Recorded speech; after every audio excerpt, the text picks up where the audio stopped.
Very good everybody, and welcome to another video. This is your personal funky sim pilot. My name is Arkady Gidzenko and I will be your captain for today's flight. And today we'll be flying the PMDG 737-800 once more.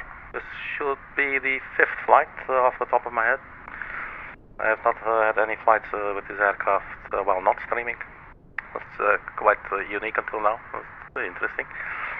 And we're using the Scandinavian Airlines livery for a short flight from Sweden to the United Kingdom. We'll start at Gothenburg, Landvetter Airport in Sweden to Liverpool, John Lennon Airport in the United Kingdom.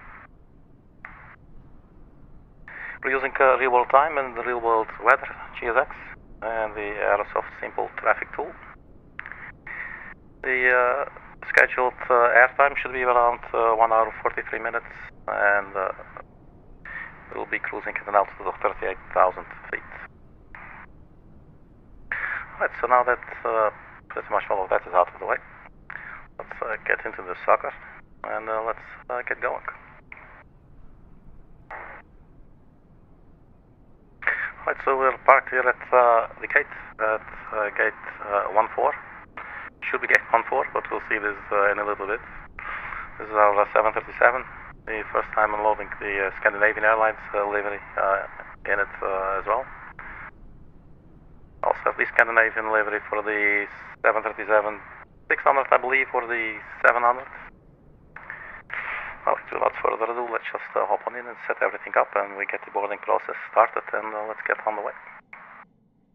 So before we do anything, let's first just power up the aircraft. So, batteries come on. We align the inertial reference system, so the aircraft can find out where the hell it is. Ground power is available, so we'll turn that on. And some more panel lights in the overhead, so we can see when what we're doing.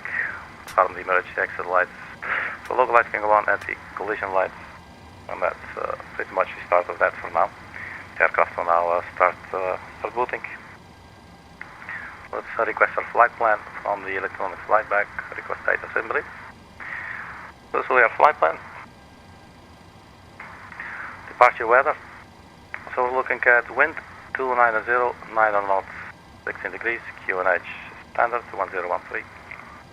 Arrival weather 0107 knots, scattered clouds 4,318 degrees in the United Kingdom. So let's start immediately the boarding process. I believe it was 118 passengers or something. Boarding requested.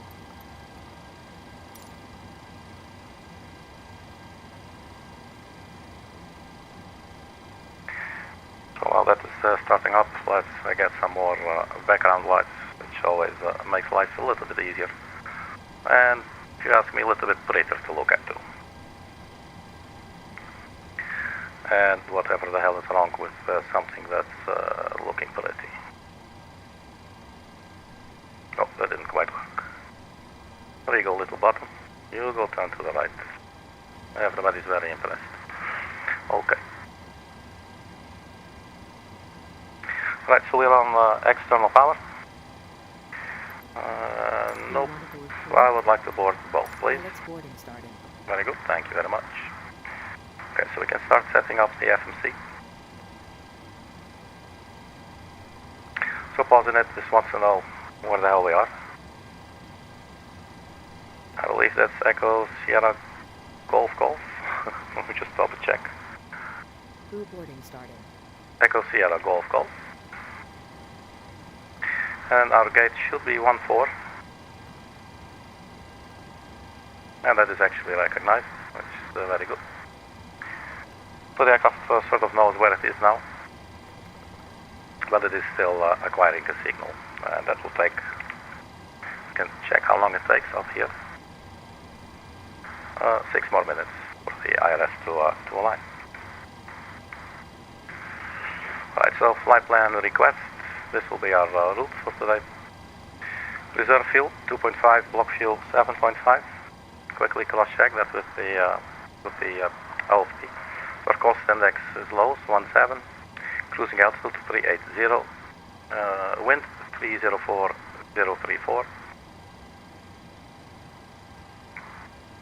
Block fuel 7.4, we can say 7.5 and 2.5 for the final reserves for the ultimate.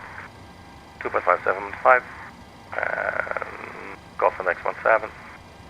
So we set the payload, we can confirm the fuel, it will be set and select route.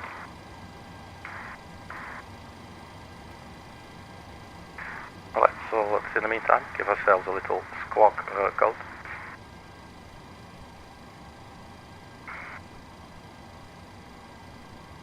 And we're at transponder. Your crew has boarded. Passengers boarding started. Alright, so we can see the passengers starting on the boarding with the baggage handlers.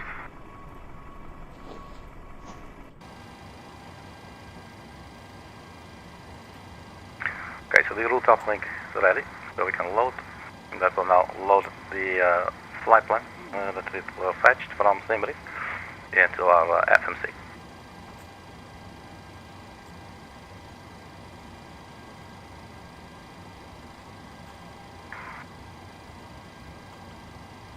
Alright, activate and execute, and that should result in us seeing all the legs here.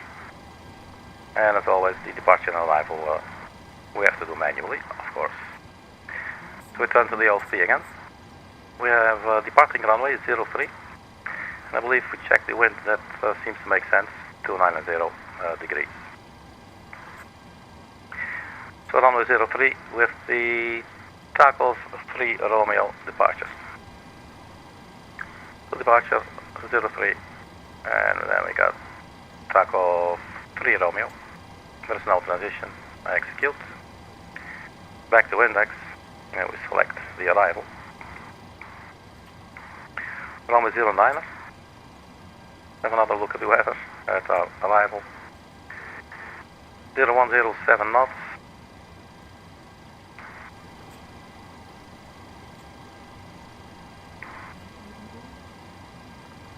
Well, that will indeed become ILS 09.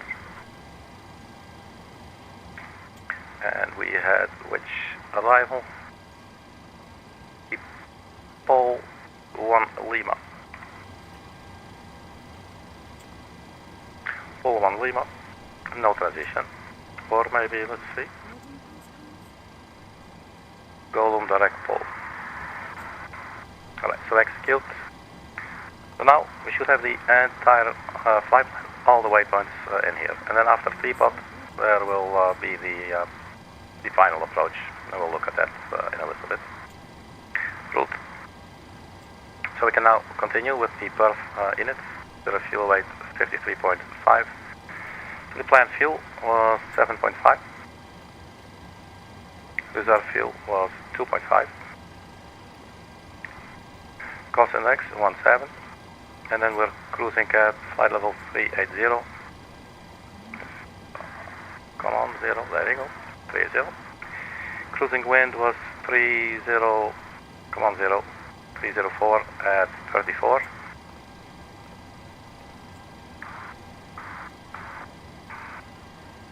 Noobs are cool games. Hey, how are you doing, man?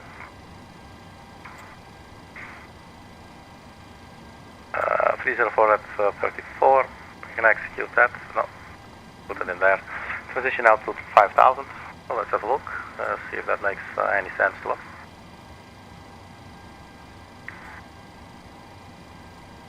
Airport elevation 507. Transition altitude 5,000 feet. So the departure out of runway 03 will be Golf Golf 404. And we have the takeoff 3 Romeo. So we'll take a left turn at Golf Golf 405, 910, and so on, which is a typical RNF departure. Should not be any problem at all. Especially since the autopilot has come to flight for us. Okay, that is that, and one limit. So now we can use the performance tool. The aircraft wants to know all the specifics here. Elevation, runway length remaining 108. Import weather. Let's see. Air conditioning will be on. Okay, that's pretty cool. Now let's calculate. It's giving us takeoff 1 at 47 degrees. Flaps 5. This should result in 89.1. Trim 5.48. V1 135. Rotate 136. V2 141. Alright, so takeoff 1 at 47. That's what I always like to start with. Takeoff 1, 47. We hit it there. It's giving us 90. And this here predicting 89.1, so I'm not sure why that is not always correct, but we'll just use it. So it would be a flaps 5 departure. And 5.48, that seems correct. Runway length remaining 108. The 0 doesn't quite want to 108. 135, 136, 141. That pretty much sets up or completes actually the setup of the CDU.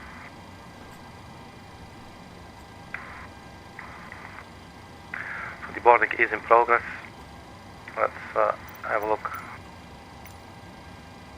at its current state. We got 32 out of 113 passengers, so they're definitely taking their time. We do not need to hurry at all. It's nice with the GSX, you can actually see the passengers walking through the jetway. I always like that a lot. Alright, so the aircraft has found its position. And also see actually we have to set up a couple of things here, so let's do that first. For instance, now we're, as you can see, there is a heads-up display installed, and I don't really like using it. So we're going to uninstall that, and instead we'll have the eyebrow windows here, so we'll have some more windows there. So for that we'll go to PMDG setup. There's a lot of options here. Aircraft equipment, well, wings level, let's have a quick look. Double D rate, it's all okay for me. ETOPS. AGS installed, nope. That's the heads-up display. Yaw damper gauge, I don't really mind.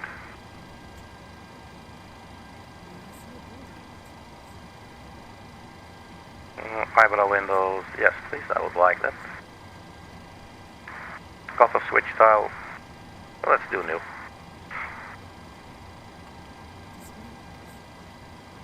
Window shades, I definitely like those.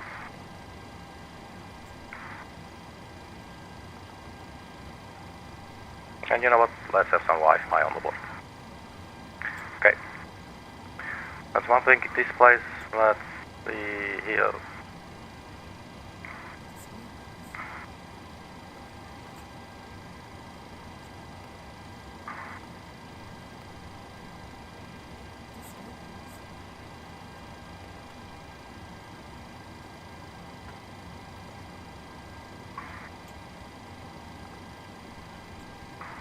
Fuel total display, no. So that would mean that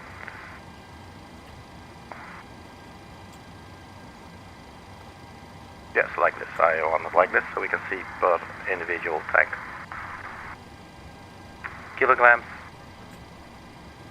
And I think that's for here. Failures we will not use. Options. Simulation. ILS options should be realistic, thank you.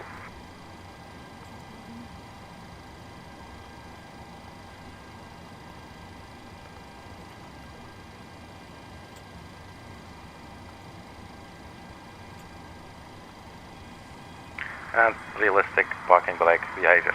Alright, so that's enough of that. Okay. So the aircraft has its position. So then we can, let's turn on the yaw damper. And you know, let's actually start the rest of it as well. Fuel pumps, so let's start the APU.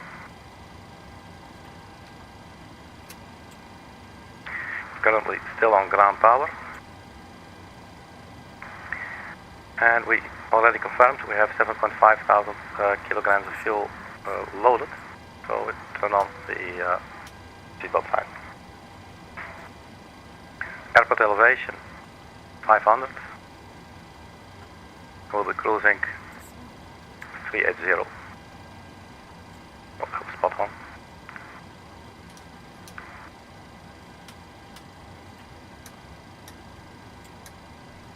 I don't know why, but these sounds of these switches is so satisfying. EGT has started dropping again.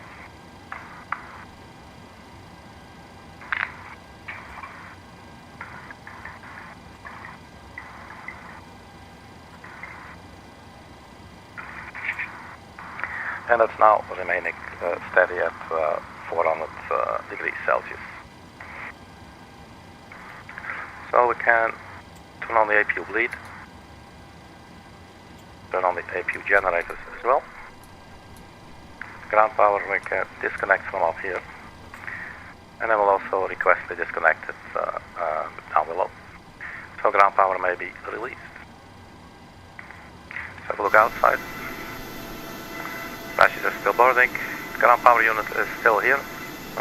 I think that will just like despawn or something, will just vanish after a couple of seconds. Not really sure. Yeah, there you go.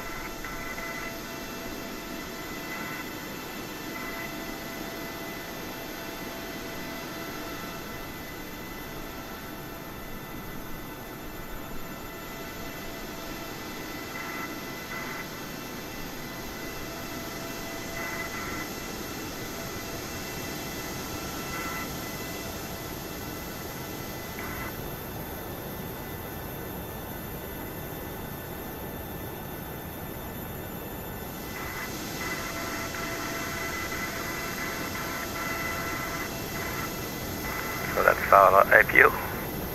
Look at that. Alright, let's get back inside. Alright, so we are on APU, and let's set up the mode control panel. Flight directors can both be turned on. Then we'll set this for the cruising altitude 380. In real life, you know, you'll just do some sort of step climbs. You know, you get like initial climb clearance and everything. Not sure if they say it here. Initial climb clearance 5,000. But since we're not flying online, we're not going to be bothering with that. Auto thrust can be armed. Let's put in 250 knots in the speed window. Let's also get our runway heading now that we're at it. 022 looks like 022. We are here, so push back would be nose to the right. And we get Zulu, Kilo, Yankee, and that will get us to the runway. So runway heading is 022.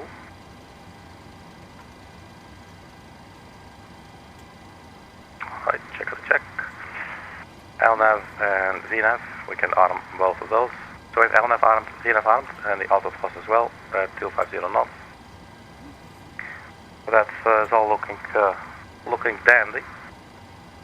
Just on the traffic for the navigational display. But look at the flight plan, like a sort of an overview. And that indeed looks like our departure to the north, to the left. And there we go. There's the top of climb after Alpha Alpha Lima.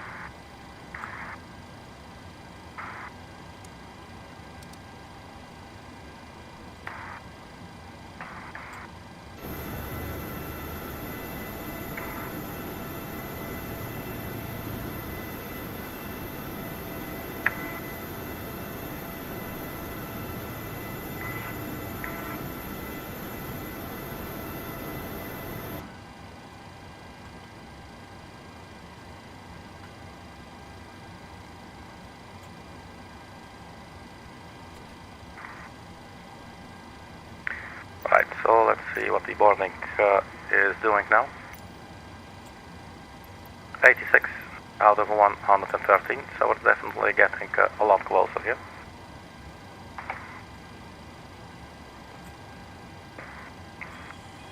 That's good, because we need to have passengers on the board if we want to transport them from A to B. Can't leave them sitting at the gate. Right, so we have a squawk code. We're at transponder mode. Let's set up the radio panels for both pilots. So as far as I understand it, we have basically both pilots are listening to VHF 1 and 2, but transmitting on VHF 1. And usually I think the pilot monitoring, which would be the first officer sitting here, usually will handle the ATC communication.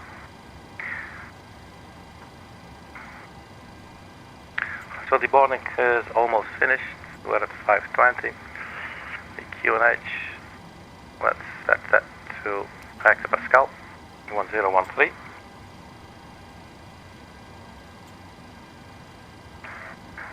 And I think we're pretty much done here, except we just wait a little bit now for the boarding to finish. We're not carrying anything in the center fuel tanks, so we only have the outer fuel tanks. The trim 5.48. You have to set that.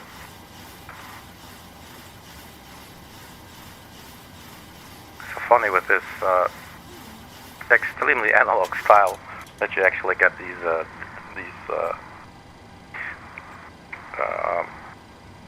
decimals in there, 5.48, you know.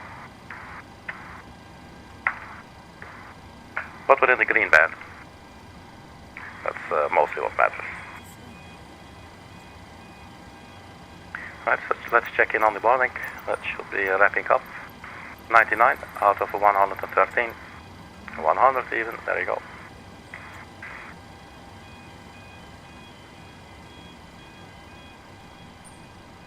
Everything else, if you ask me, looks actually good to go. We'll set the navigation display to 5 nautical miles for the part where we will be hand flying the departure.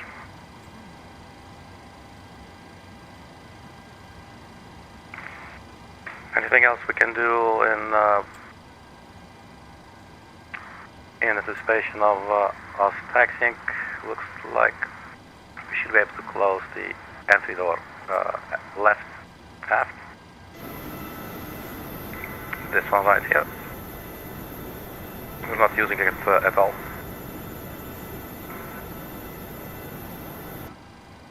And there come the final passengers.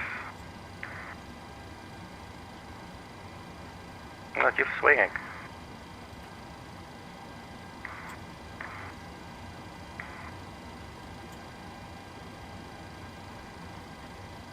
So once that's been completed, we will request push and start. We're just flying offline, we're not using VATSIM today or anything. My apologies.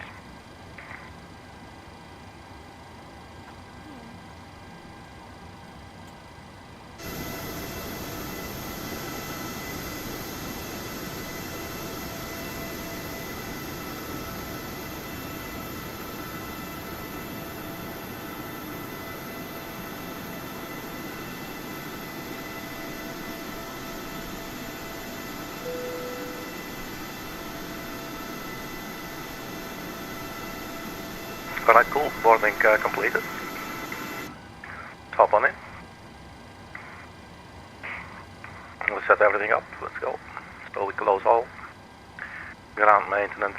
No, ground connections. Remove chocks. And let us set the parking brake.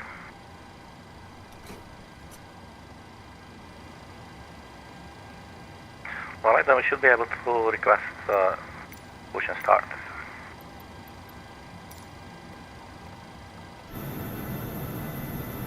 And I believe that should trigger the jetway to disconnect and the air stairs to disconnect as well. There you go.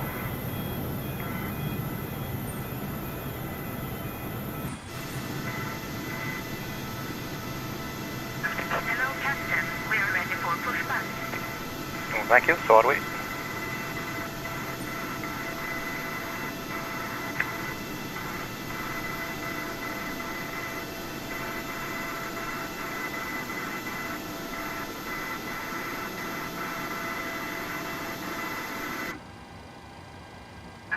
Departure checks completed. Bypass pin inserted.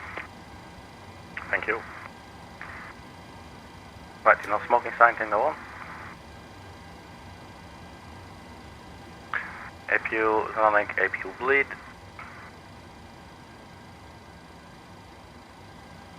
Alright, so let's get this done. Locking gear. So pushback will be nose to the right and tail to the left. Have a look here on the Navigraph chart. Tends to be a little bit more clear. So we can also get out here via hotel and get ourselves onto Zulu. Or immediately, actually let's go, well, I guess we'll make it. Nose is being lifted up, as you can see. So nose to the right, tail to the left. Release parking brakes, please. Parking brake release. Commencing push. All engines clear. Start at wheel. You got it. Let's start engine number 2 first.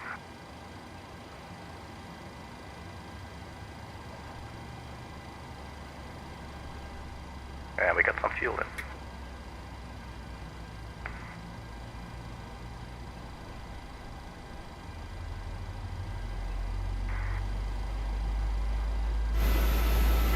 So let's see how they're doing. Sometimes GSX does a horrible job, but usually it does a very spot-on job. It will get you right onto the yellow line.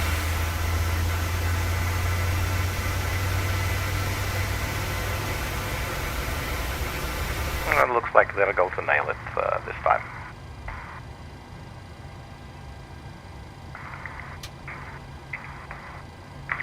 Alright, that's engine number 2.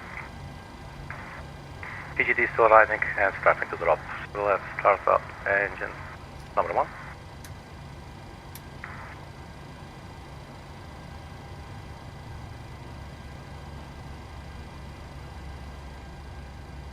Fuel.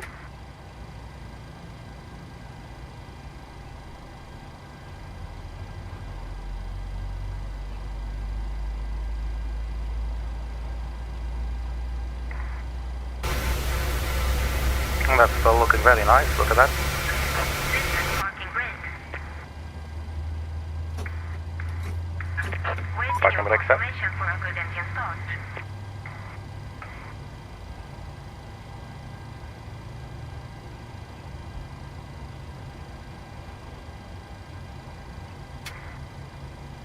Right, that's 2 engines.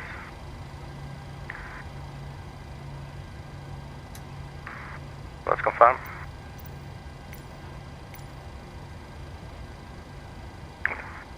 I'm not sure what's happening there because it looks like we are actually taking off into the other direction. Let's confirm the engine start. We have a good engine start. So we'll look at the weather again real quick. Locking gear. Departure. 280 at 8 knots.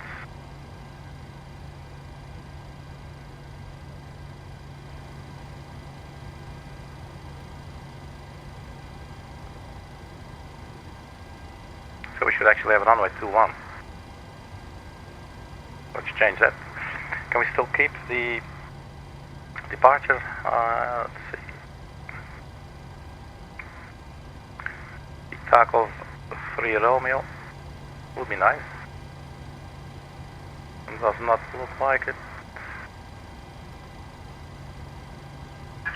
Runway not available for ready. Bypass pin removed. Left is clear. Right is clear. Thank you. Right, so then we're going to change that real quick. Runway 03, now we'll have a runway 21. That will be removed. That's correct. So there are some departures available. And we'll take the DETNA 3 Juliet. Let's actually also tell, okay, select here DETNA 3 Juliet, add routes.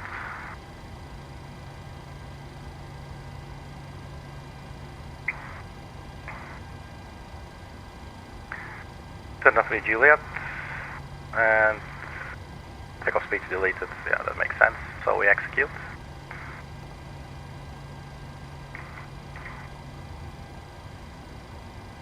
Safety chart for that one as well. So we check with the SID. DETNA 3 Juliet, that's already there, that's really sweet.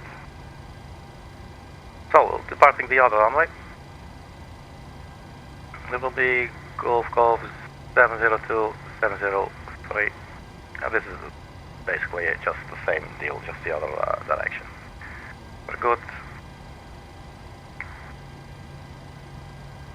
No descent path after teapot, we'll look at that later, that's correct. After that, there's a little gap. Let's correct that real quick before we do anything. Plan.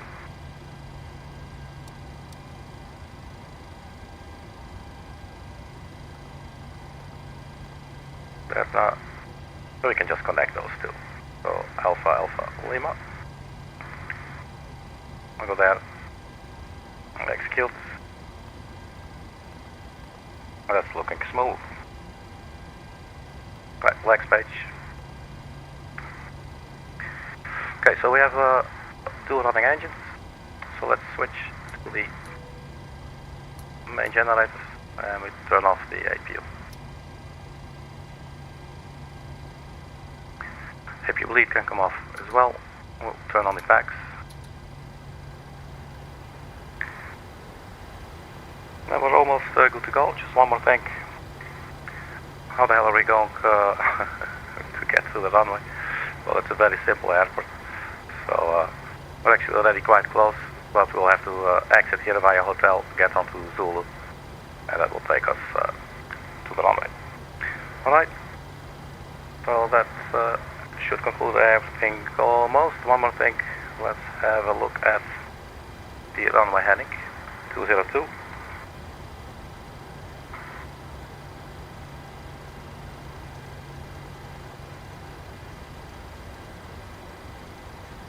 So all of a sudden the wind shifted, so we needed to change our departing runway.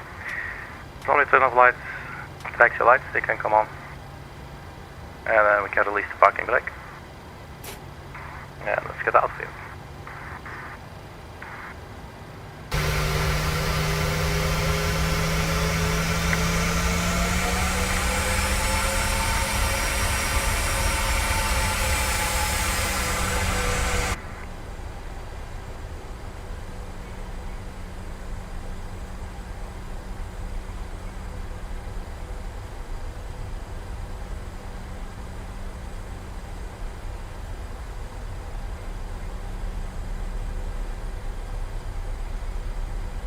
Speed's a little bit fast for this turn.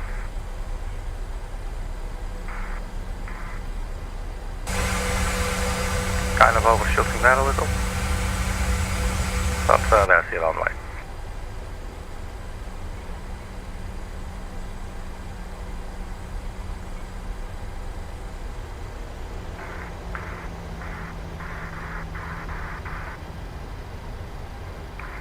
Got some incoming traffic on the approach.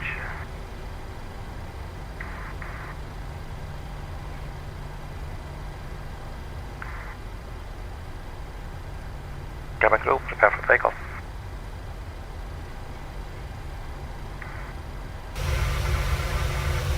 Right, so here we are. Let's give ourselves takeoff clearance. Turn on the landing lights. Strobe position is steady. And let's turn on the T-gas.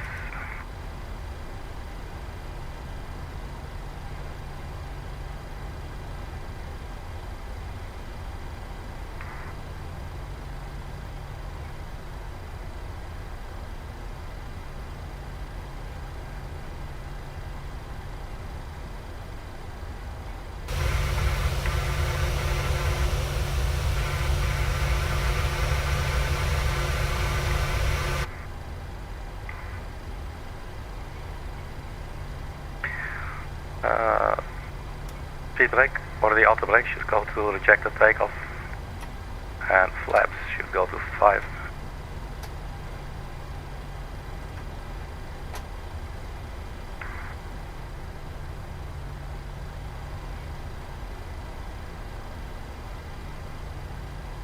Runway 21. We do not have V speeds, so we're a little bit, falling a little bit behind here. So we'll just go to stop here for a second.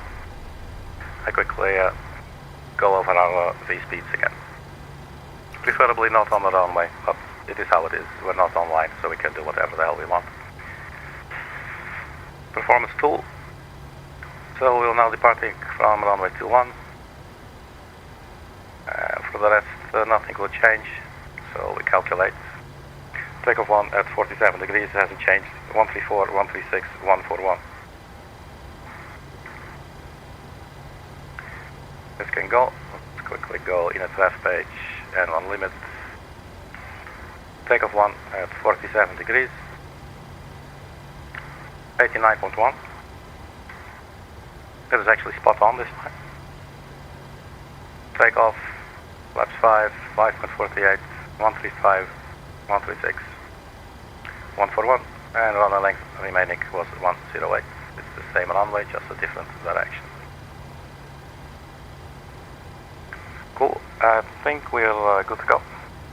Hey, FTS Lego! Just here before bed. Congrats! Ah, thanks, man. Now 103? Really? Hope you're good, man. You have a good night, Lego. Thanks so much for saying hi. And thanks for the support, my friend.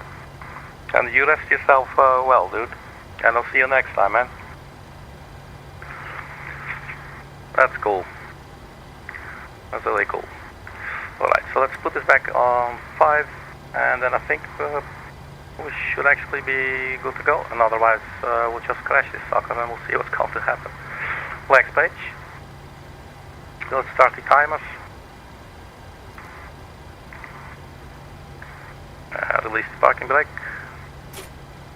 And go 50% and 1. Take care, man. You stay safe.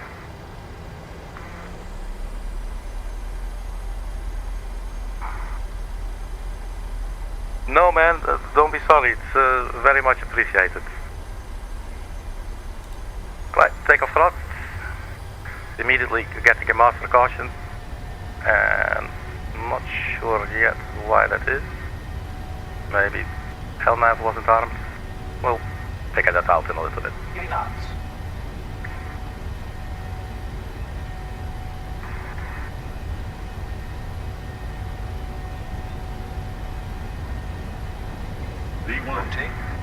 Okay, and rotate. Gear up. Positive rate of climb.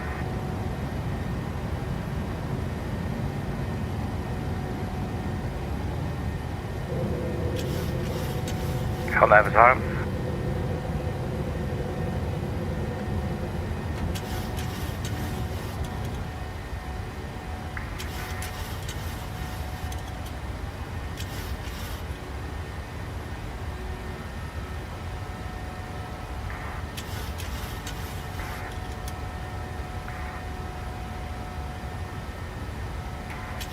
Flaps 1.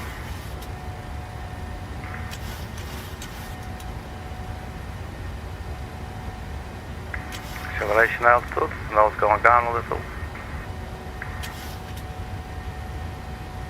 We're still at flaps 1.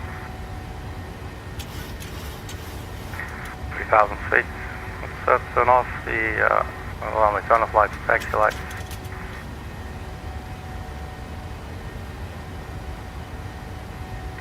Flaps up.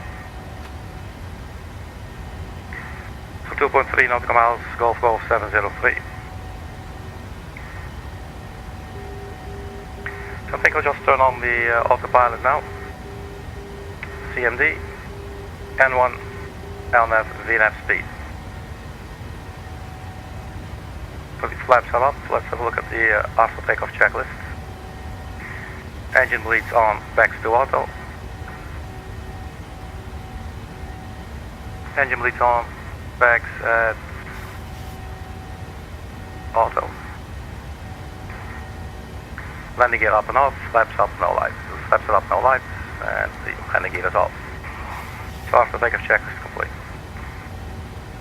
Let's have a look outside.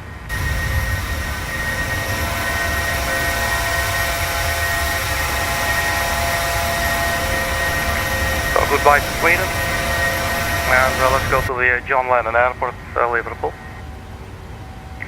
Passing transition altitude, standard threshold.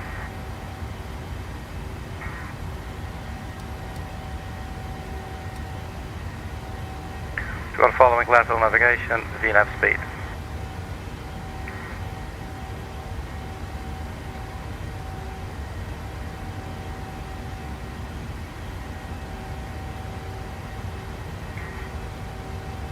The auto brake can be turned off.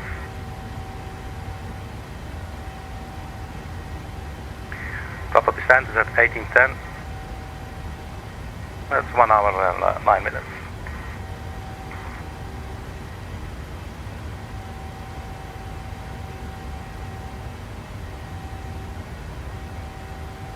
So Sweden looks really nice from the skies, I must say. Look at that, all these little islands.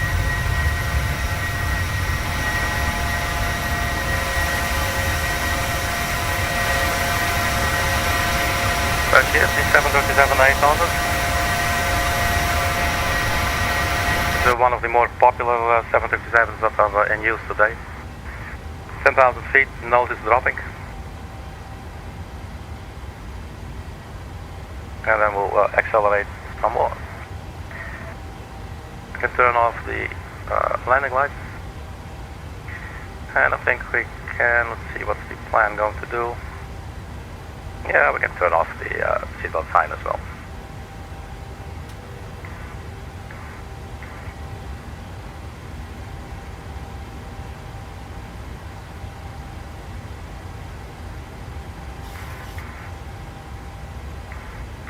Ladies and gentlemen from the flight deck, welcome on board. This is your captain speaking. Welcome aboard flight 812 to Liverpool. We've turned off the seatbelt signs, so feel free to get up from your seat and walk around the aircraft. Just please do not jump. If you need anything, reach out to one of our cabin crew. They will gladly attend to all your needs. The flight time for today is approximately 1 hour 43 minutes. We'll be cruising at an altitude of 38,000 feet, which is approximately 11.5 kilometers. We're keeping an eye on the weather at our destination, but it's, the way it looks now, it's around 18 degrees. And we have a little bit of wind, not too many clouds. Looks like it's going to be a nice evening. On behalf of Scandinavian Airlines and the entire crew, thank you for your attention. Alright, so we got the cabin announcement out of the way. Made a fool out of ourselves. 1810 will be the top of descent. In a little bit we'll have a look at we'll set up for the arrival. We could actually start maybe by requesting the descent winds, and then they will be loaded into the FMC. And that may sometimes affect our top of descent ever so slightly. Top of descent now scheduled 1810.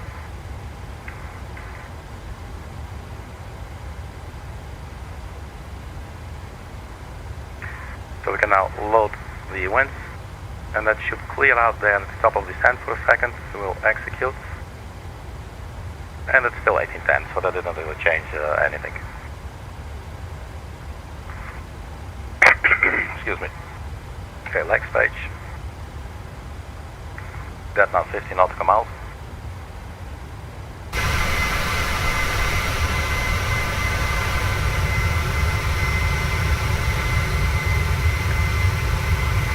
Could be that by the time we land, some velocity will be a lot lower, so we might have a golden hour landing, which would be would look really cool. Around 7 minutes into the flight, we have 6.5 thousand kilograms of fuel. If we go to the progress page, we can see we're expected to land at Echo Golf Golf Papa with 3.6 thousand kilograms remaining at 1837.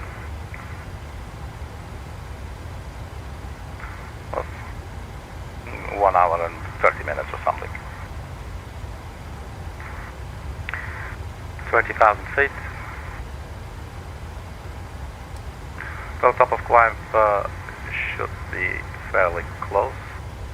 82 miles.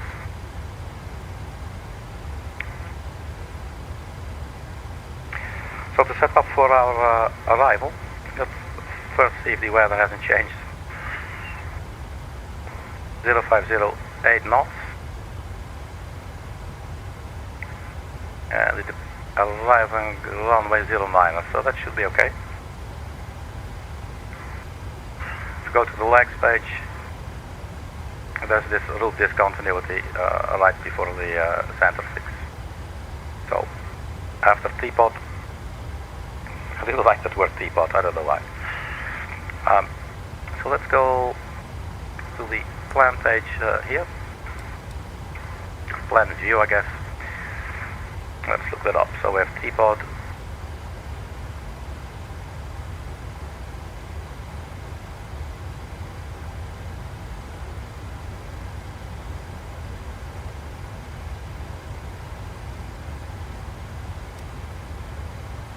There you go. So from teapot we'll need to go south. So I'll have a look at that right now. Not without looking at the charts. So first of all, this will be the arrival chart. So teapot will be coming from the Pole Hill VOR, taking us to the Wallasey VOR, 2 barrels, and then a right turn to teapot. And from there, do not proceed beyond teapot without A to C clearance. Okay. Airport, let's get the final approach chart. So we have runway 09. So approach runway 09, NDB, ILS, DME. So let's use that one. And sometimes teapot might actually, for instance, also be on here. There's the Wallasey.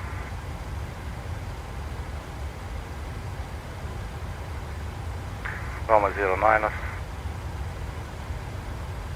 I don't think I see the teapot. But that's all okay. The next waypoint would then be the center fix 09.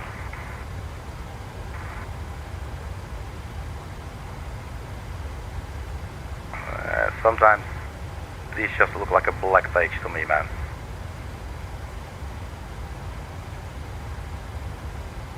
After teapot, what we could do is go straight south. We probably usually would get vectors. We could extend the F09 086, so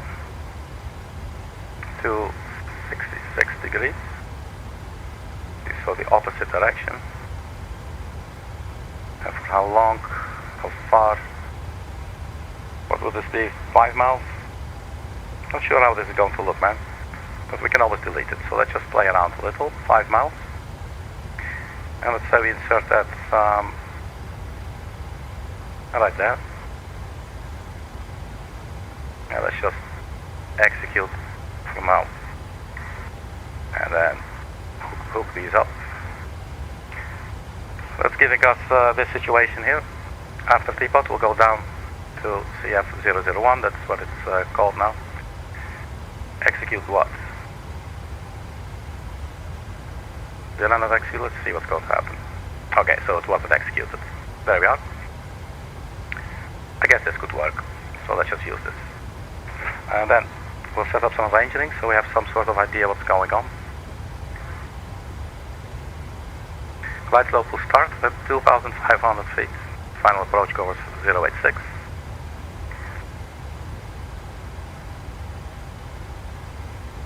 And what was the localizer? India Lima Victor Romeo.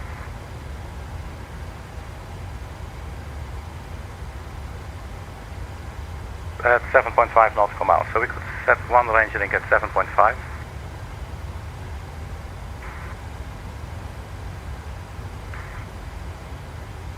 So we copy the runway and we can go to the fix page.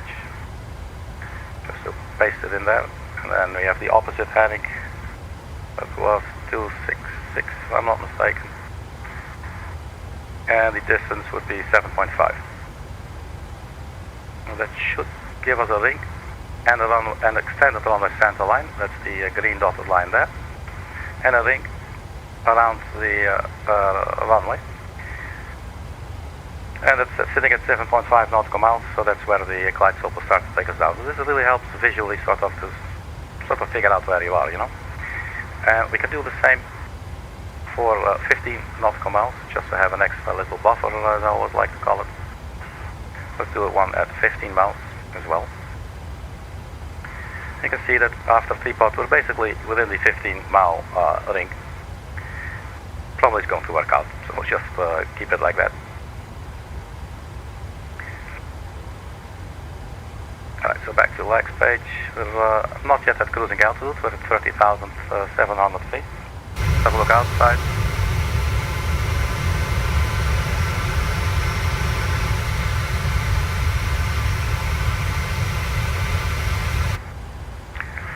Alright. Back to map view.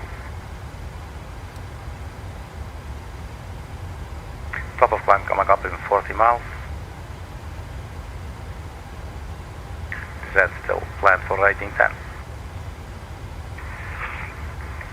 Now that we're on the final approach chart, we can also immediately enter some other landing data.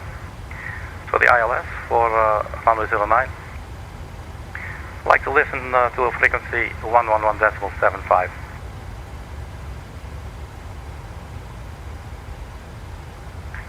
One decimal 75, and switch them over. And then the final approach course was 086.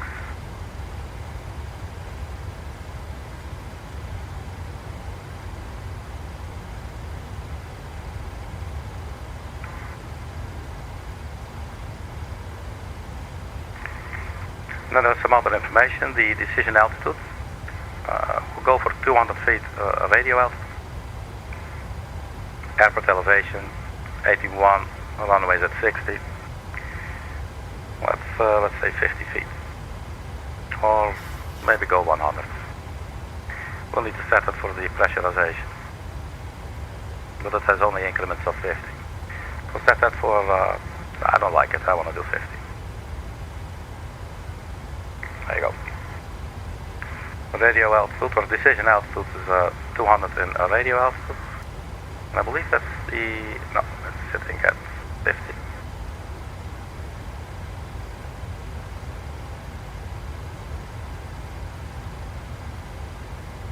Radio 200.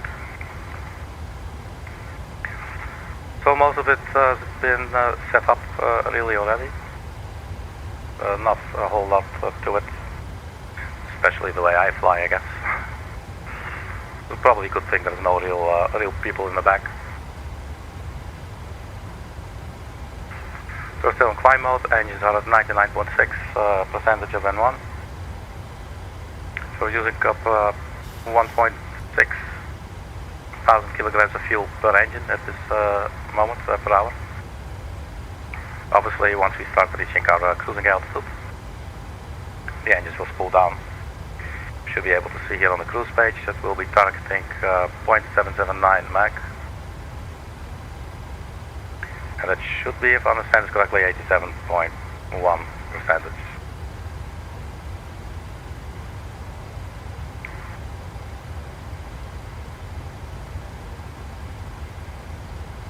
Right, top of climb in 19 or 18 miles or so.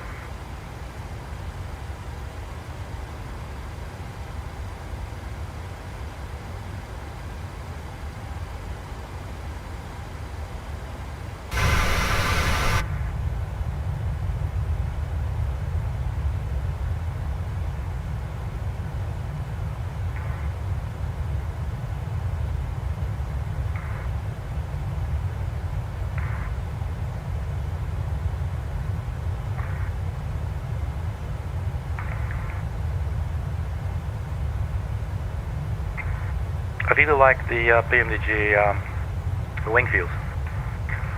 And they also have some, I don't care much for these. They also have some engine views. You can see the wings. One really next to the engine.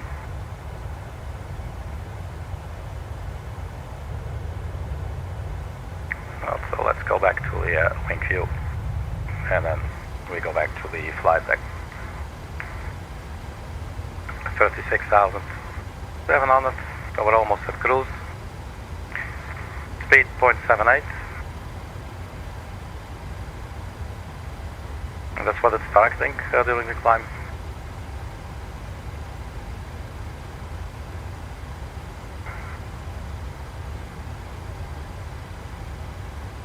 So yeah, it was already pretty much set up. Hey, fly below. How are you doing, man? I'm doing well, thank you. Had some turbulence going on, and trying to get back to flying a little bit more regularly. How are you yourself, fly below? Good to hear, man. And thanks so much for saying hi. So today we're flying to Liverpool. We just took off 19 minutes ago from Gothenburg airport. Beautiful flight. I hope so, man. It is, you know, Sweden looks really nice from the skies, especially when we took off. All these little islands around Gothenburg really looks cool. Here's our cruising altitude, 38,000. So we're going to cruise mode. Engines pull back a little bit.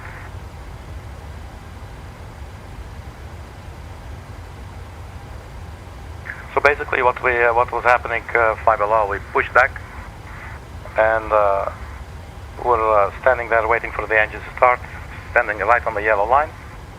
I look out the window and I see our runway and I see a plane landing in the opposite direction than that we were cleared for. And then I checked the weather and then I could see the wind had changed. So we had to take off the opposite direction. So we had to quickly do the V-speeds again and set up for a different departure.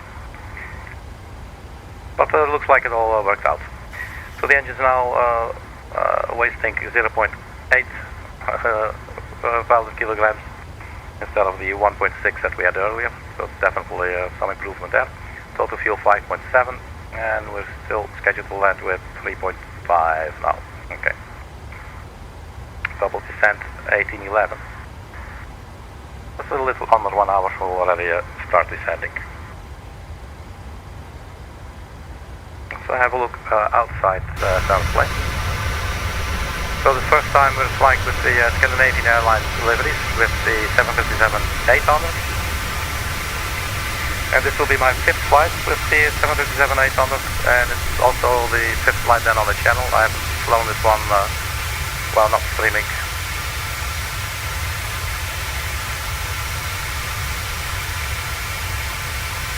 We are using GSX, but unfortunately we do not see, with this airplane, we do not see the passengers when we look inside. It's a bit of a shame.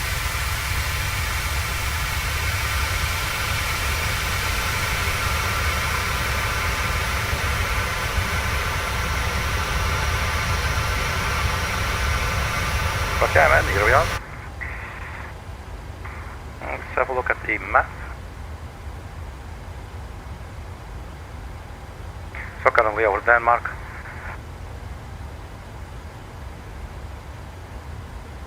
I really don't like the zoom on the electronic flight back. It's just too big.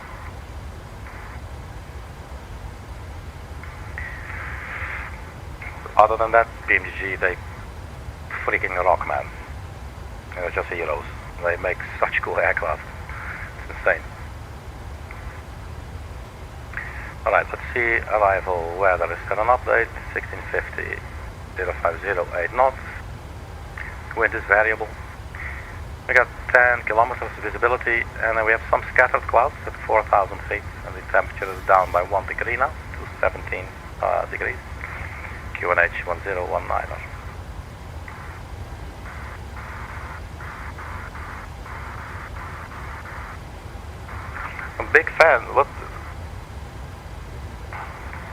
I'm a I'm not sure what you mean. I think you said it the other day as well. And I was thinking, these are some really big fans. But maybe that's not quite what you were saying. But they are some really big fans. I've seen a video once when a trash can was just like eaten up.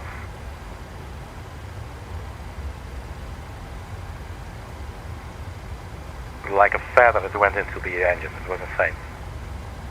Alright, 23 minutes into the flight. Everything looking good. Quantities, temperatures. As far as I can tell, I must say I'm not too involved with those. I mean, you'll see it if it looks off, I guess. So 89.0, I think that's fine for the cruise. There's here 86.5. I'm not really sure what that's supposed to mean, but we don't have to do anything. We're good here.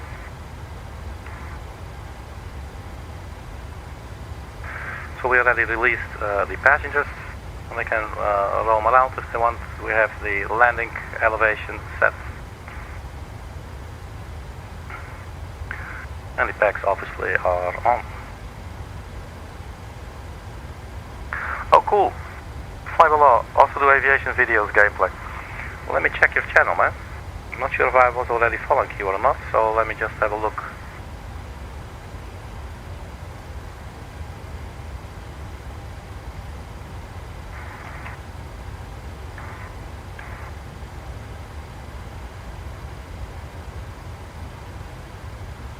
There, man, I'm subscribed. Fly below.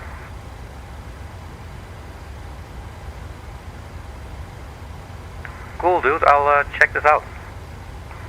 Not right now while flying, but yeah, I'll definitely check it out. I subscribe, friend.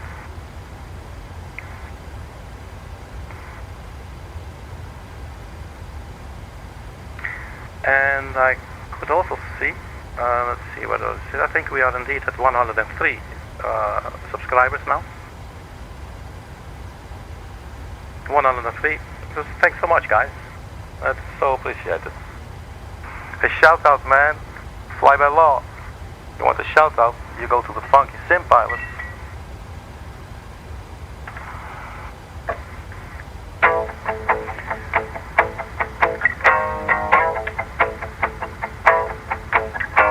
Fly by law. You come and watch with all. Fly by law.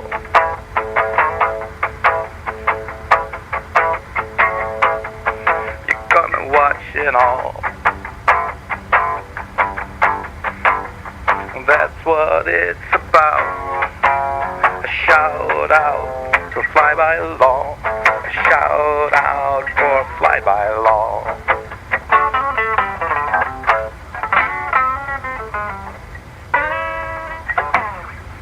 Right, man, you got your little song, my friend.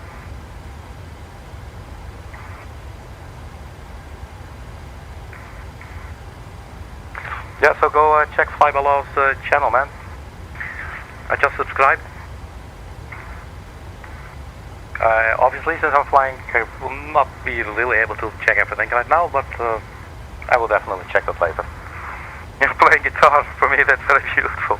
And thanks, man. No worries, man. No worries. We're just here to have some fun, you know, and that's good. Yeah, but that's me playing.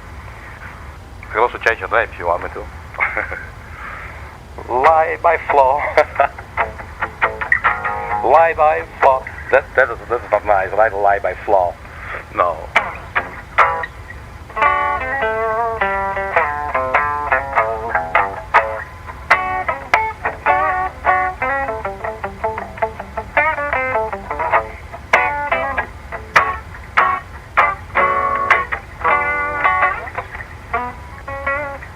Okay, let's put that thing away before I hurt somebody by accident.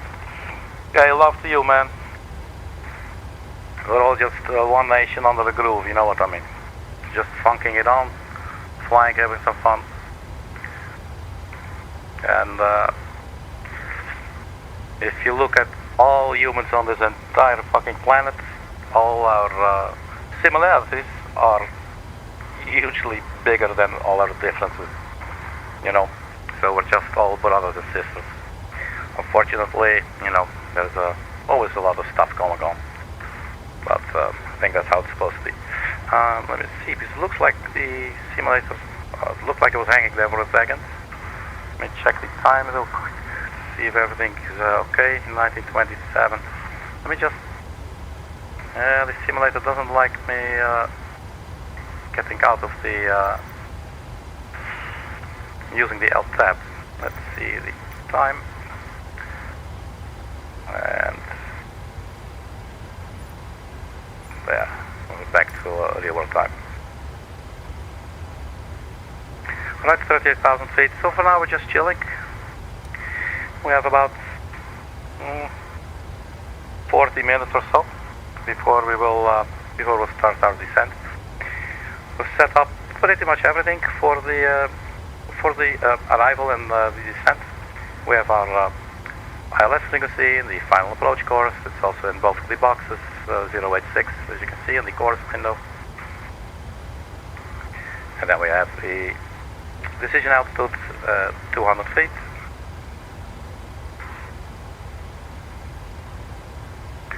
So we've done a lot of preparation.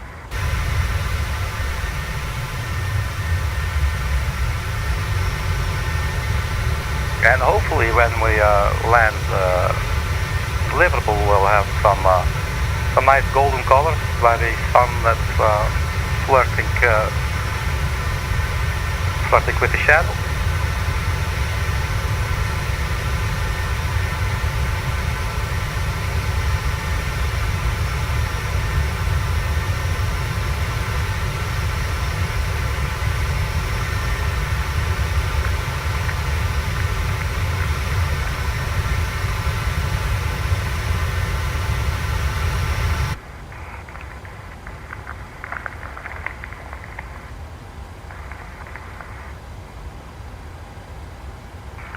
So yeah, again, man, thank you guys so much for subscribing. It's just very sweet. And the channel has lately really been growing. Not sure if I should say exponentially, but maybe. It's really been growing. And yeah, that's super appreciated, you know. Gives me an opportunity to reach some more people, and therefore a lot of people might find something that they like, you know. So it's interesting for both sides, you know. And as I said, we're just here to have some fun, you know, just enjoy flying, enjoy the sounds, enjoy some of the visuals. Usually I'm not too much looking outside at the airplane the whole time. I personally I really like just, I don't know, the systems and everything, and just the dynamics of flying. Yeah. But yeah, that is very much appreciated. A couple of days ago, like 2 months ago, I think the channel was at like 30 subscribers or something, and now we're at 103. So we're definitely growing. And obviously, it's still a super small channel, right? But that's cute as well, you know. Yeah, that's for me. It's like 103. I'm like, that's just super cool, you know. That's as simple as that. Guys, I will have to step back into the galley for a minute or two. So I'll be right back. I will leave you guys with a window view for a little bit. That is not it, but this is it. Yeah, man, share my channel. Yes, by all means. Where could I share yours? What? I'll read it when I get back, because I have to take care of something real quick. And then I'll be back.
Alright, so here we are again. And see if the simulator is still responding, would be very nice. And it is 104 now, really? You're kidding, man. 104, look at that, man. Thanks so much, guys. That's so sweet. Let's go for 1 million. Uh-oh, looks like the simulator again didn't like me tapping out of it. But everything's under control again. Alright, 1734, so top of the descent in about 30 minutes. Actually now moved from 1810 to 1816 even. But we'll get there for sure. We're carrying 5.3 thousand kilograms and expected to land 3.5.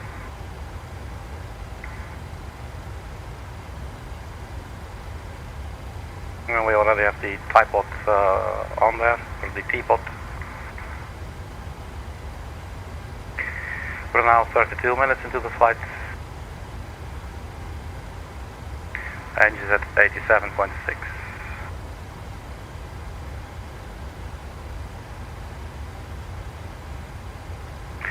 Cool, man.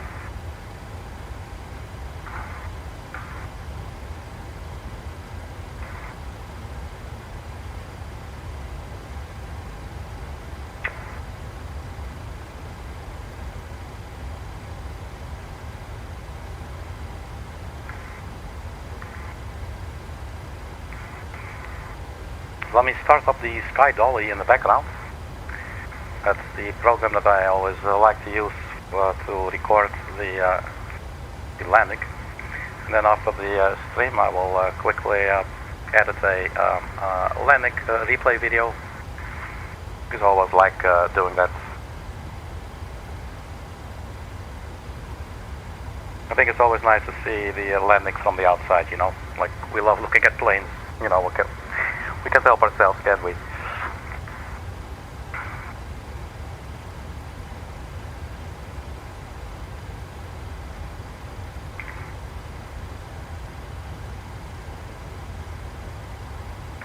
Now, have a look at the airport.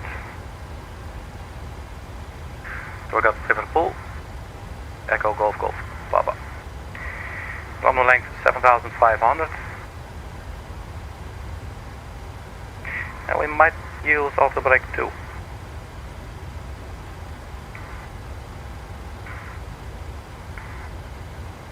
But I think we'll still do a flat 30 landing. But then we'll just use the auto brake too. Some other information, what we would like to know is the transition altitude. 5,000 feet, and then we'll switch to local pressure. I never really like doing go-arounds, and I'm not good at them. And what is the go-around procedures? Climb steady ahead. Locator. LCTR, climbing to 2,500. I mean, there you go, I already lost interest. So, away we go.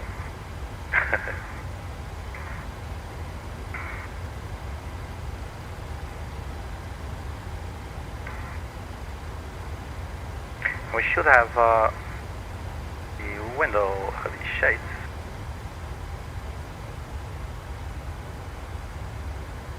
There you go.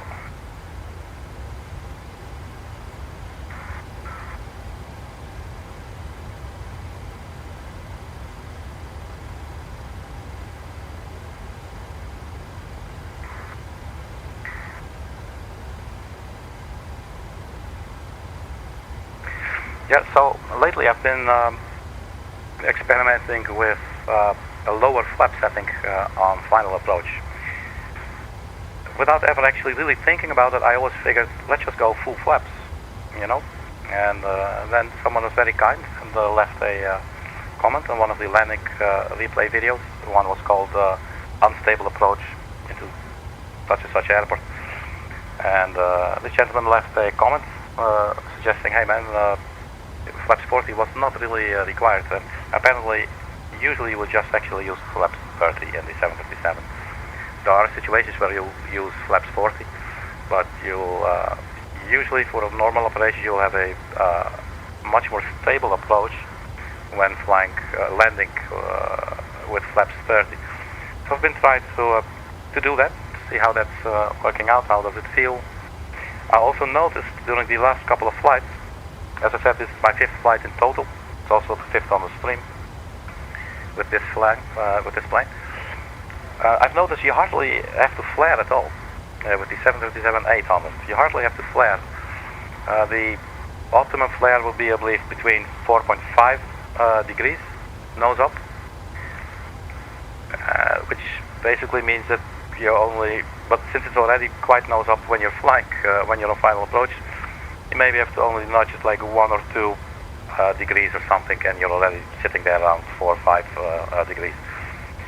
I've noticed that I hardly had to flare, and as you can see if you look at all the landing replay videos, in the correct order, chronologically, you will see that the first 3 landings I was really floating before it touched down because I overflared. And then the last video I did not overflare. It basically looked like it just sat down and I didn't even have to flare at all. So I'm really curious how it's going to go down today. And these things are interesting, and as you can understand, you will need a whole bunch of flights if you want to sort of get some idea of you know, how things are developing and how the airplane is behaving. You know, you just need a lot of experience with that. So that's what we're doing right here.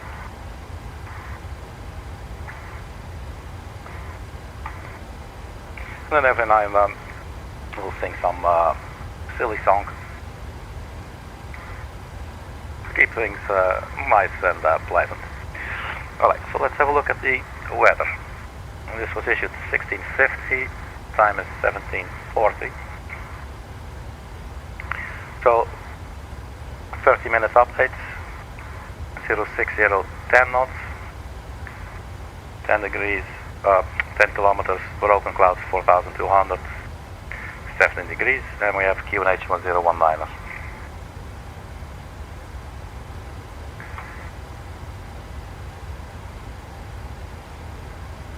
So we're planned quite well ahead. We've already set up pretty much everything for the landing, but we will have to keep on monitoring the weather, obviously. That's not all of a sudden we're going to have to change the runway, for instance. So 060 for runway 9 seems okay.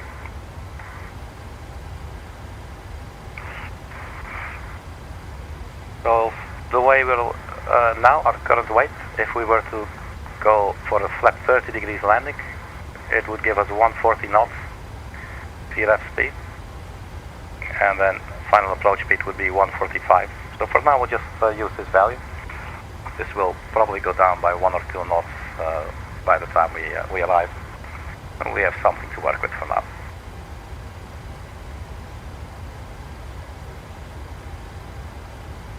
Let's have a look at the map.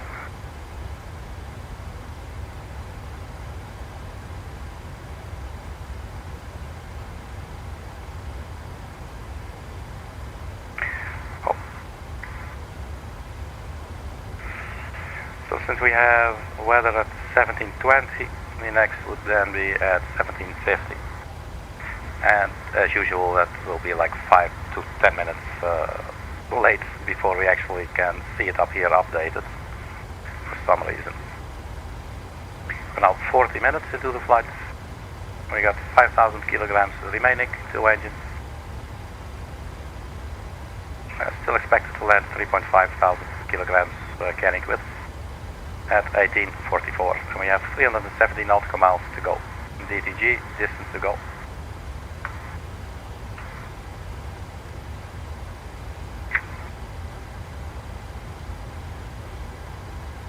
I notice we're burning up a little bit more fuel now. 1.01. Not sure if that's because of the wind that we have there, 43 knots.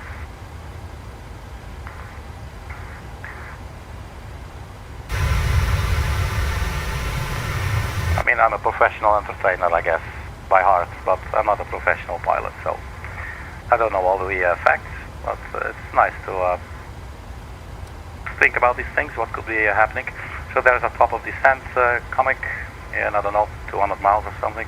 What was it? 226.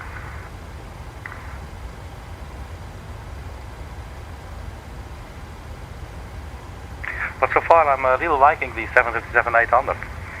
And I'm really glad that I purchased it when PMDG was having a discount of 28%. Because this sucker is like 75 euros or something, and now I was able to purchase it for 45. You know, since I already own the 737-6 and 700. It felt a little bit like a waste to purchase this for 75 euros, because in the end it is sort of the same plane. Obviously this one is bigger, has more fuel capacity, it's a slightly shorter range because of that, and it will have slightly different flight dynamics, obviously. But for those differences, I don't know, you know, like 75 is a lot of money. But they're definitely good products, you know, they're really, really good products. A lot of stuff is modeled very accurately, I heard at least. I don't know, I've never flown a 737, only as a passenger. But yeah, I am liking it, I must say. If you're interested, in every flight I post the itinerary in the comment section of the video. I always put in the link for the developer website where you can find information on the airplane, and if you want to purchase it, you can purchase it through there. They are definitely cool aircraft, for sure. And by now I have like 1, 2, 3, 4, 5, I think 6 aircraft by PMDG. I have the DC-6, the 737, 6, 7 and 800, the 777F and the 777-300ER.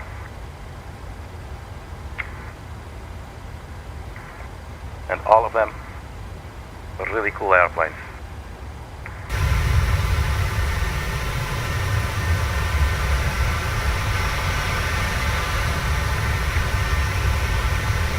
I was maybe a little bit optimistic looking at the position of the sun. I was maybe a little bit optimistic in thinking that we'll have a golden hour landing.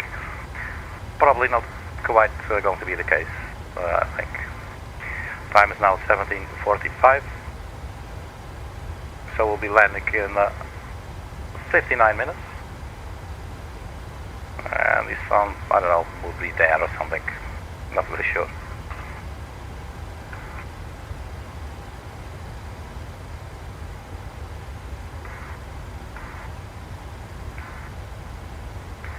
We'll just keep on refreshing the weather after 17:50. We could set the QNH as it currently is, because it will probably be somewhere close once it updates and changes, if it changes, the 1019er.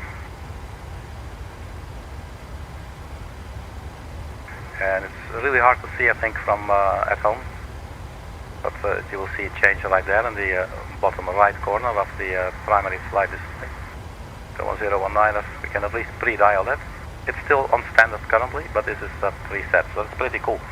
So you can just flip the switch there from standard to local, if you will, and it will just switch over to 1019 or whatever you put in. So the the descent checklist, it requires us to set the pressurization to the landing altitude. We already did that. We chose 50 feet. The runway is at like 61 or something, and the airport elevation is like 80 or 81. So you could either choose 100 or 50. Nothing in between. So I guess 50 would be okay.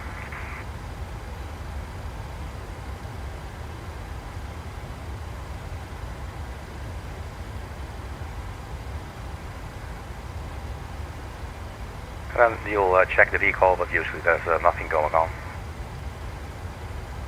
So we don't really have to do this just yet. We'll just have to be patient. 17:48.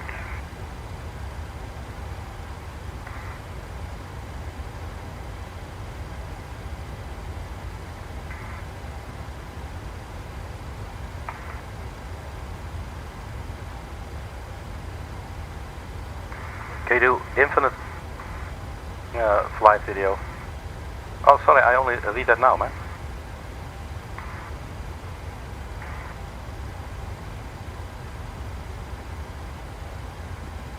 Yeah, I think I checked that one out. I don't know what to say, man. I'm so spoiled with this expensive flight simulator.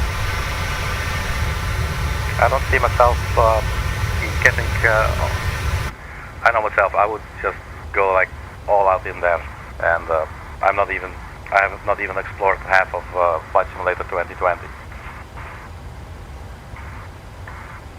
I will definitely check your channel later, Fly Balloon.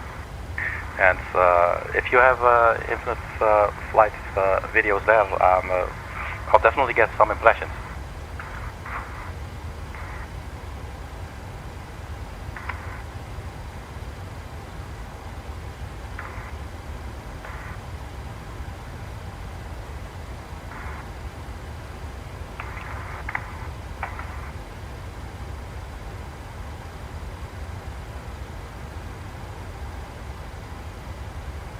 Right, so let's see if the pilot is still funky.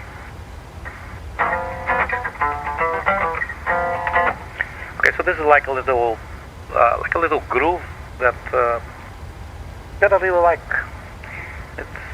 It's light, you know what I mean.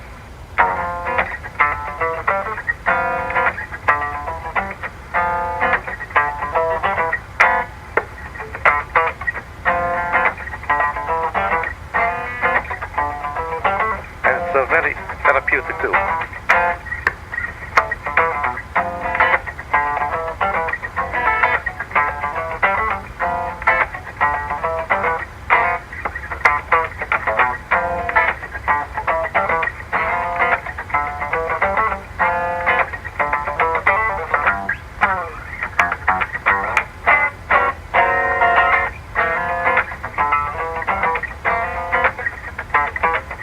So we're cruising here at 38,000 feet, which is approximately, let's think for the passengers. Ladies and gentlemen, from the flight deck, this is your captain again. We decided, the first officer and myself, we decided to play a little music for you. So here we go.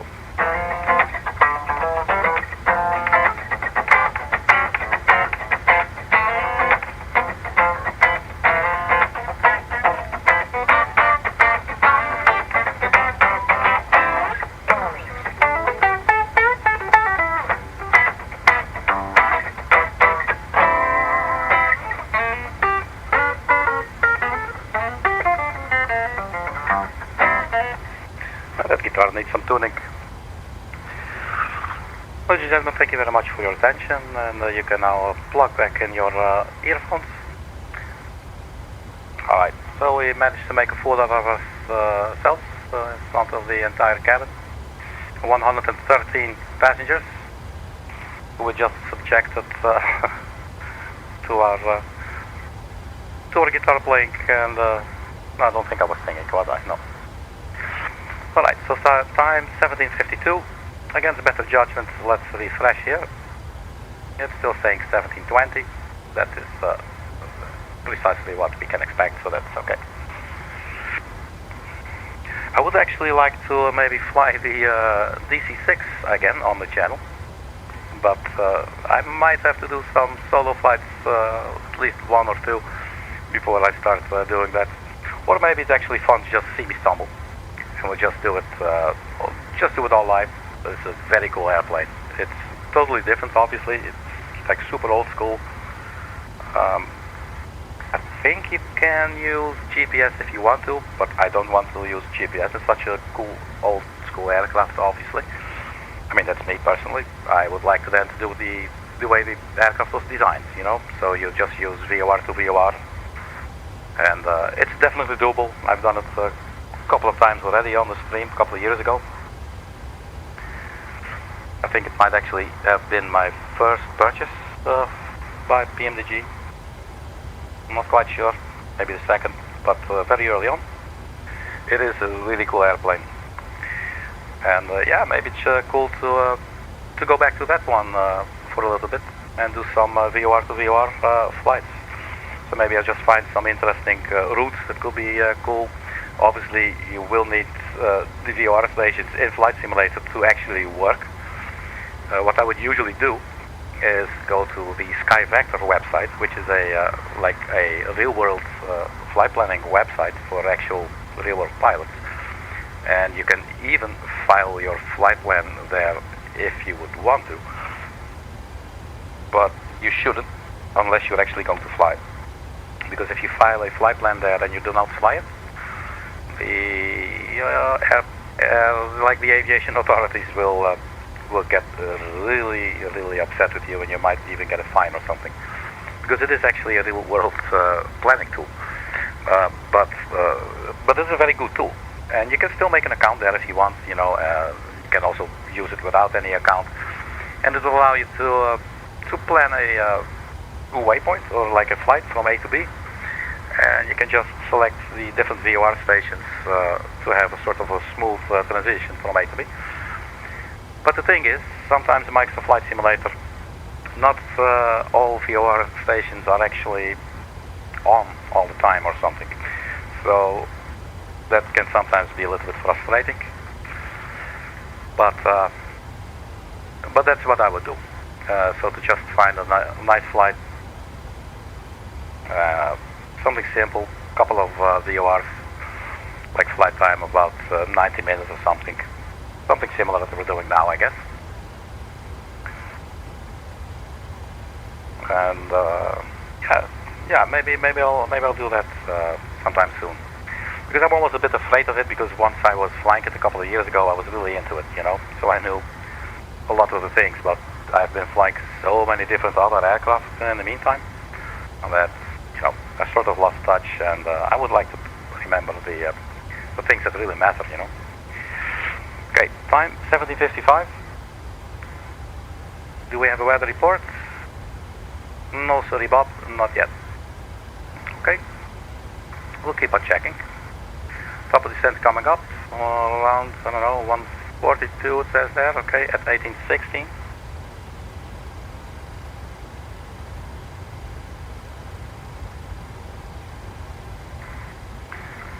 Expected fuel still 3.5. We're now carrying 4.6.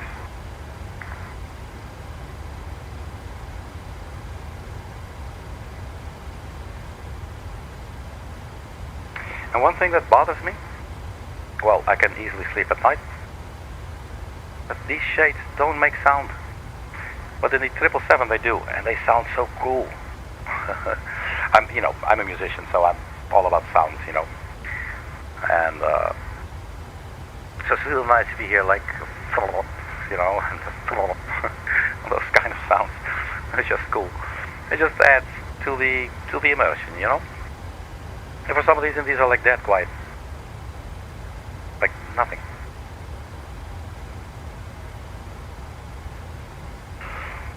So I'm not really sure why. I might ask my auntie ChatGPT or something. Maybe she can find something like in 1 second. Like, yeah, everybody's complaining about it, or no, Arkady, you're crazy, man, and I don't know. It might be interesting to look that up.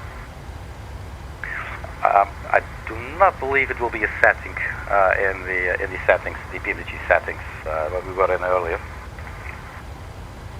But who knows? Could always be, could very well be. But I think I would probably have seen it. Time 17:57, so 7 minutes ago the new weather report should have been issued. Has it reached us? It still hasn't. Refresh, and that's obviously not doing anything yet. We're now 55 minutes into the flight, 4.5 thousand kilograms of fuel, engine at 87.4, 127 miles to top of descent. Now we've burned some fuel, not for very long. We said earlier, if you remember, the ref speed for flaps 30 degrees would give us 140 knots. And I told you that number might go down a little bit. It is still now at 140, so nothing has changed. So I'm guessing if it goes down, it will go down to 139 only, not to 138 probably. But yeah, the aircraft is getting a little bit lighter since we're burning 2,000 kilograms of fuel per hour. So that's not little at all. 1758. Let's keep on refreshing the weather. And nothing. So United Kingdom coming up there for us. I guess if we turn on the airports on the nav display, you can see sort of the coastline of the United Kingdom. Access data. Okay. Well, for my brain, access data is reached very quickly. Probably has to do with ADHD. So CMD still on FMC speed LNAV VNAV path, 38,000 feet, 11.5 thousand meters.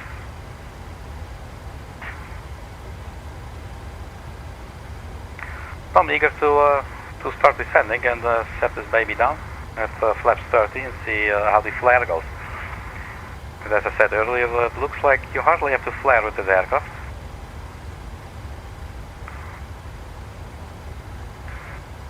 Well, let's get OCD about the weather. Oops. And see.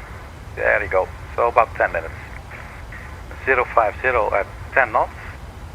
Wind variable from 010 degrees to 090 degrees. We'll be landing at runway 09.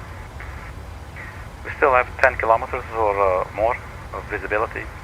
And now it's not, I believe it was broken or scattered. It's now overcast at 4,100 feet. Temperature's gone down 17 degrees. Now that's still the same as the previous one. QNH is 1019, so that hasn't changed. Still have 1019 pre-dialed there. And the transition altitude for that is 5,000 feet, as you see right here, transition altitude.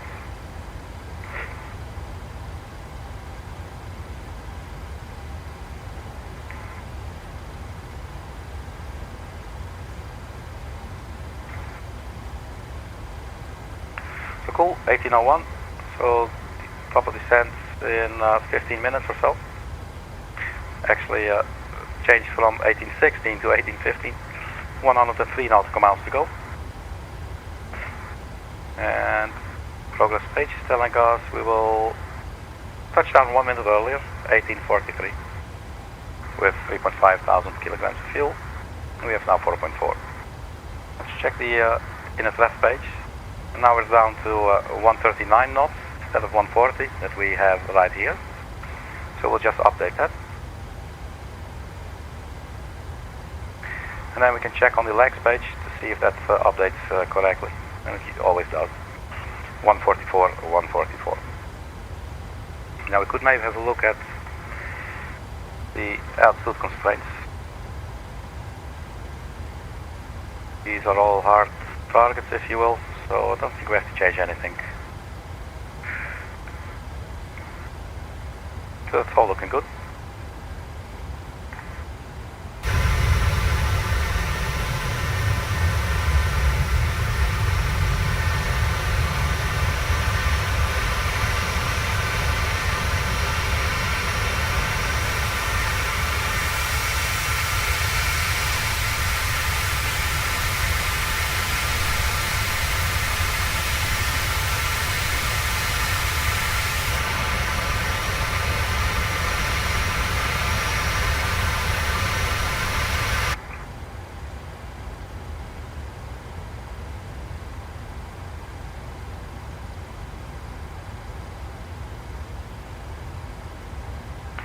Cool, man.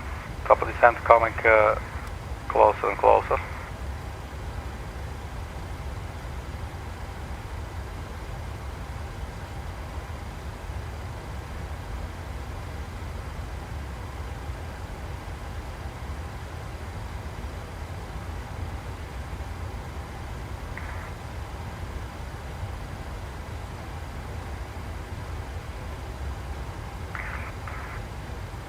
So we will have the next weather report will be issued 18:20.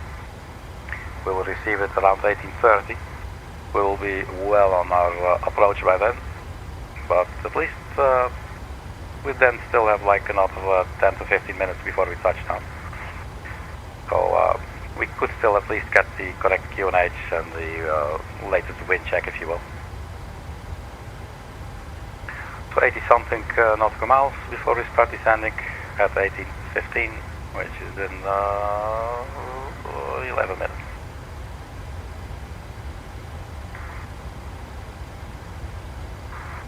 So yeah, I'm really excited to start to set this baby down and see how especially to see how the flare goes. As I said earlier, looks like you hardly have to flare with the 737-800, and I was not expecting that at all.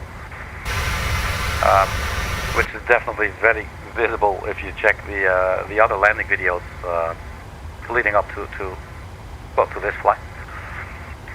Only the last one looked pretty perfect, really. Nothing going on there, but the ones before, the 3 landings before, I was really over-flaring and floating a little bit.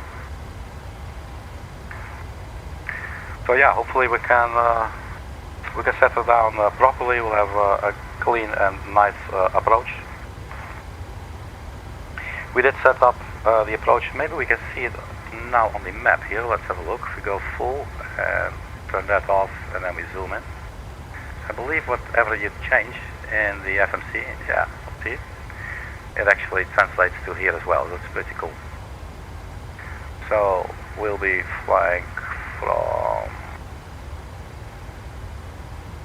Whiskey Alpha Lima, 2 barrels to Teapot, and then we created a waypoint here out of this one, the same heading, for I believe it was 5 nautical miles or something, just to get us aligned up a little bit better.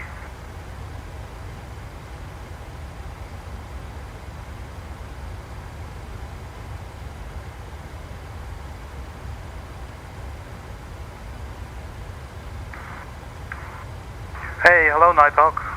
How are you doing? Thanks for saying hi. Hope you're well, man. We're flying from Gothenburg, Sweden, to Liverpool, United Kingdom, and our top of descent is in about 9 minutes.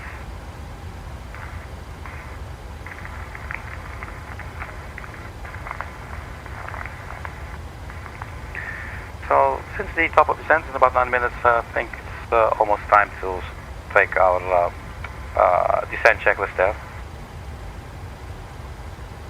That's good to hear. Hey, you're playing Flight Simulator right now. And so am I. It's cool, man. It's so nice of you to join.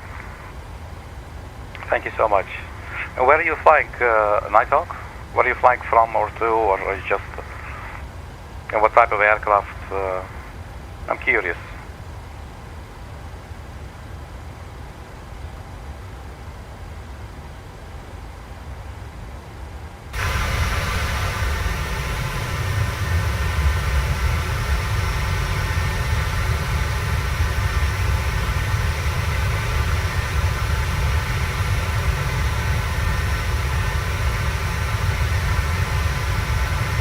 Oh, you're going Belgrade to Cairo.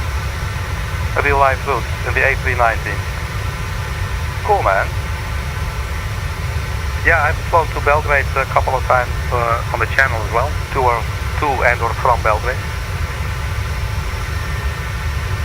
I've actually also flown to and or from Cairo.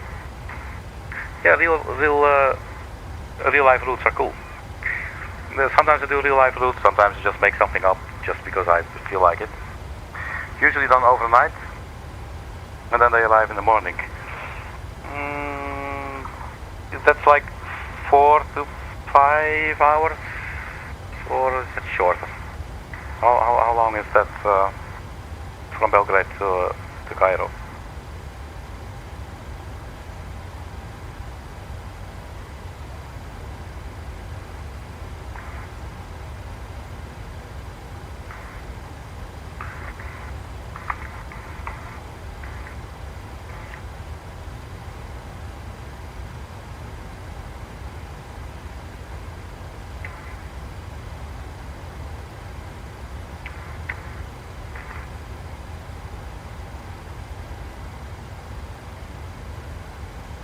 midnight departure from Cairo and heading back at around 6.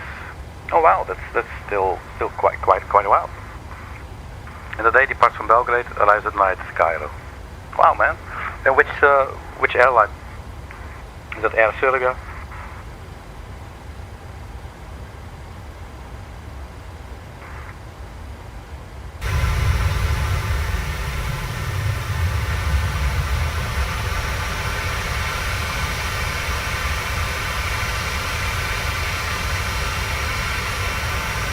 Yeah, cool. Air Serbia. Nice. Dobar dan.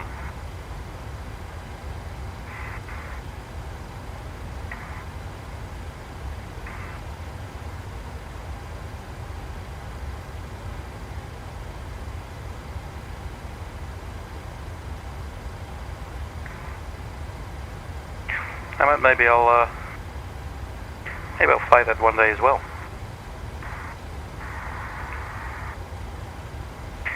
For Microsoft Flight Simulator, I'm using a for Serbia Airport. For Belgrade Airport, Nikola Tesla. I'm using a what do you call it? Like a custom scenery, so that you actually have the two runways: 30 left and 30 right, and 12 left and 12 right. Because the default doesn't have them, but when you create a waypoint, a flight plan, sometimes you may actually get one of the runways that's not in the simulator by default, you know. And they did a really nice job. Maybe you're using it as well, I don't know. If you're not, go check it out, because it really looks like the real deal. I've been to Serbia Airport a couple of times. Usually do the ATR. Cool, the ATR is cool. Belgrade Ljubljana and Belgrade Skopje, and also sometimes Belgrade Prague. It's like a 2-hour flight, so the ATR is quite slow. Yeah, that's correct. The ATR is cool, man. That's also another plane I would actually like to fly. I have it. And I'm not sure if I've actually used it on the channel. Maybe I should do that one as well. Your home airport niche. Aw, man. That's cute. Yeah, I know someone from Niš. Yeah, she now stays in Belgrade.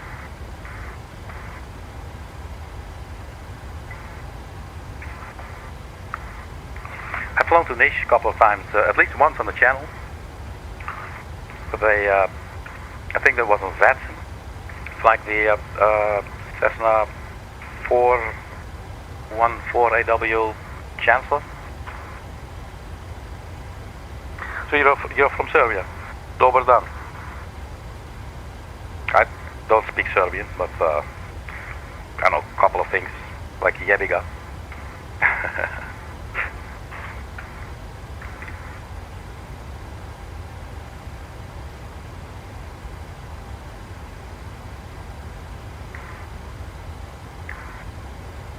Would have loved to go to Niš. Niš Airport has lots of arrivals from Malta, because of Ryanair and Lauda. Oh, Lauda is, I have a Lauda livery. Austria. Swiss also flies here, but they downgraded service. Boo, Swiss, boo. Swiss is a cool airline though. Slightly expensive. Right, top of descent coming closer and closer, 1812 and 1815, so there's 3 more minutes. Let's get to the descent checklist. Pressurization, we've already set it. Let's just double check 50 feet. Recall, let's check that sucker. Everything clear. Auto brake, so we said we'll do auto brake 2, because it's a fairly short runway, so probably auto brake 2 would be better. Landing data VRF and minimums. I think the VRF speed will still be 139. It's now 4.0, but so let's have a look. Still at 139, so we have 144 on the legs page, just to confirm, and that's checked. VRF and minimums, so VRF we have, minimums we have 200, and we have 111.75, and we have 086 in both the boxes. And approach briefing has been completed as well. So that means descent checklist complete. So quickly before it's time, let me see, I believe it was 2,500 feet, 2,500, so let's set 2,500 here in the window, otherwise the aircraft will not start descending on its own. So 2,500 feet.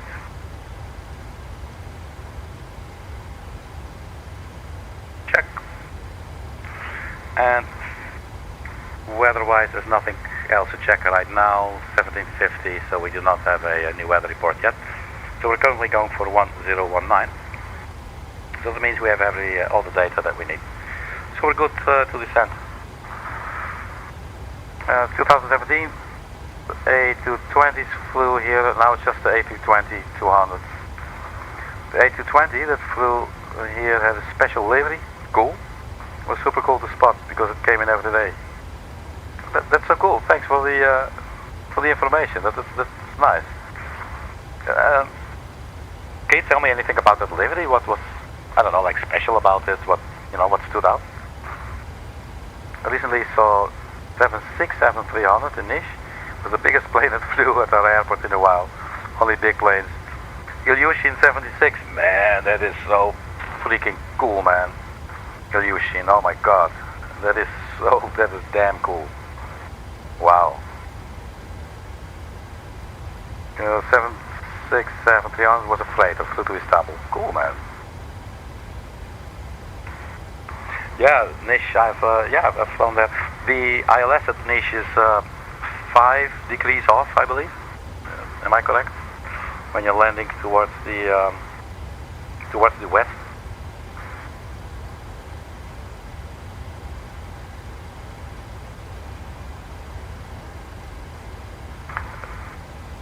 A220 had the Fitch 2017 livery. I don't know what that means.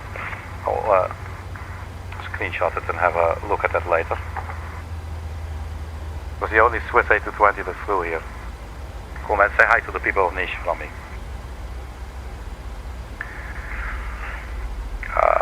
Descent has started.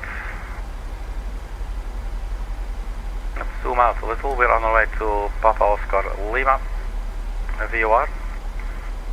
We're a little bit low, but there's no reason for panic.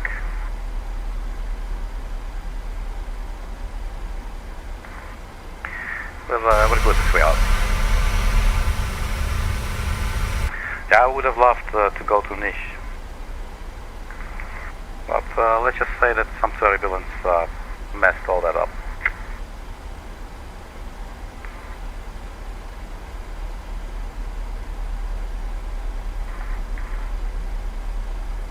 But who knows, man? Maybe I'll go there one day nonetheless.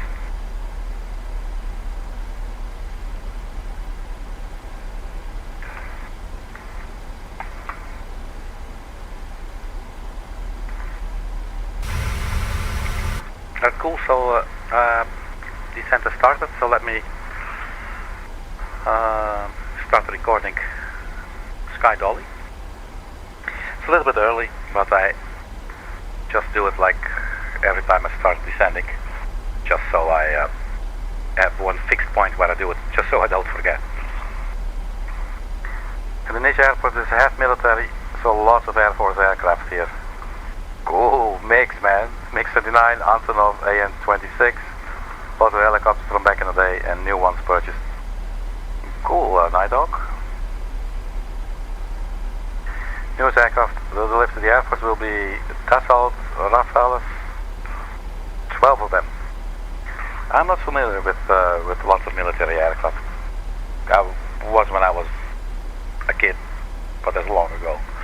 A lot have changed, obviously. But MiG, yeah, that's cool, man. The MiG that I remember from my childhood, not from seeing it real life or anything, is the MiG-21. Something about that plane just looks so cool. It just looks totally awesome, just one really cool plane. I guess if maybe they had a MiG-21 for Microsoft Flight Simulator, I might purchase it. At the same time, I do have a couple of jet aircraft like that, you know, but I don't particularly like flying them.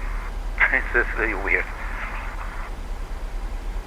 But the EGGP, I would just want to have it, just to be able to, I don't know, to sit inside and to look at the exterior a little bit, you know.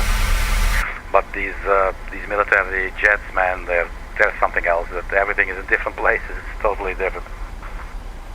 The Air Force has the Airbus C-2905, which transport aircraft recently thought these things can make extreme angle turns. Oh, really? Wow. Replacement to the AN-26. So the AN-26 is that's Antonov. Well, obviously I'm familiar with the Antonov 225. One was unfortunately bombed by the Russians, and there is a. But I believe they have a second one, which was initially, I believe, the prototype. So they do still have parts. I believe they're going to try and rebuild that one.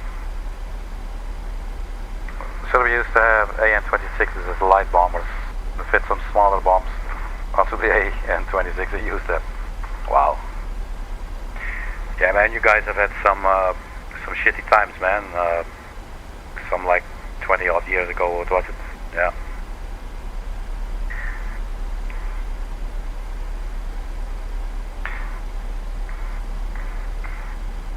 I saw, I believe it was also an Ilyushin, but not really sure which one. But I was at an airport once, and I was walking on the apron to the aircraft, and I saw some Ilyushin aircraft taking off there, and I was happy as hell. I don't know why. They just look so damn cool. Also have Ilyushin 62 that occasionally arrives here from Belarus. Hey, Medi Aprendo, how are you doing, man? Thanks so much for saying hi. I hope you're doing well. One of the only ones flying in the world. Wow.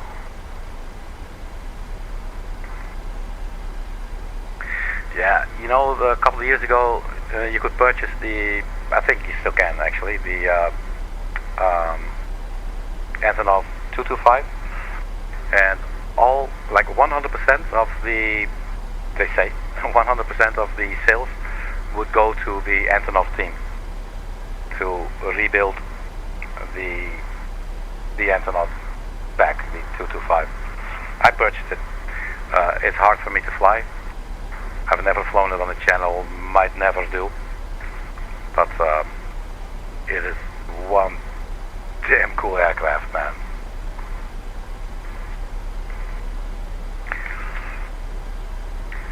Alright, let's see what's going on, because I know myself, once I start getting too engaged, I might forget things, so let's try and stay sharp a little bit, just so we don't mess up. But we're still good. We're 12.3 nautical miles from Papa Oscar Lima. We're still very nicely on the vertical profile. There's hardly any deviation at all. Deviation that is there is not even worth mentioning. I believe it only starts mentioning at around 30 feet of vertical deviation. So we're still doing very good. We have wind coming from the right at 12 knots. And our fuel 3.8.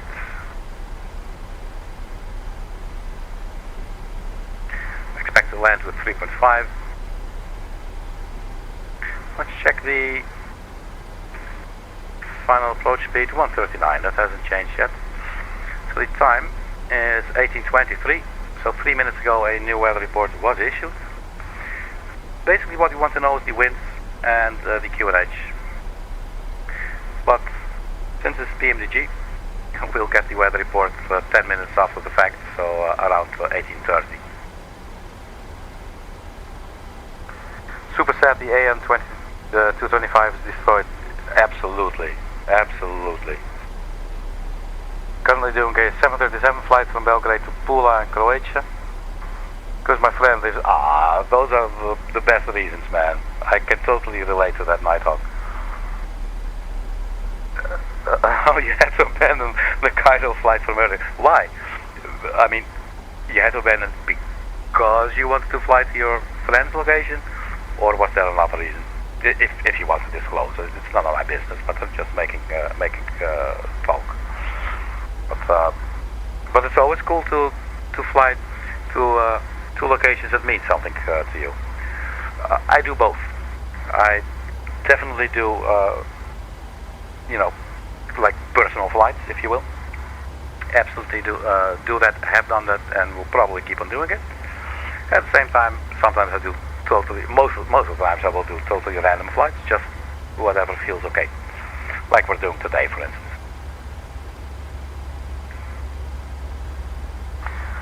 And so, which 737 are you flying then right now, Nighthawk? Oh, you didn't set it up properly. Oh, that's a shame.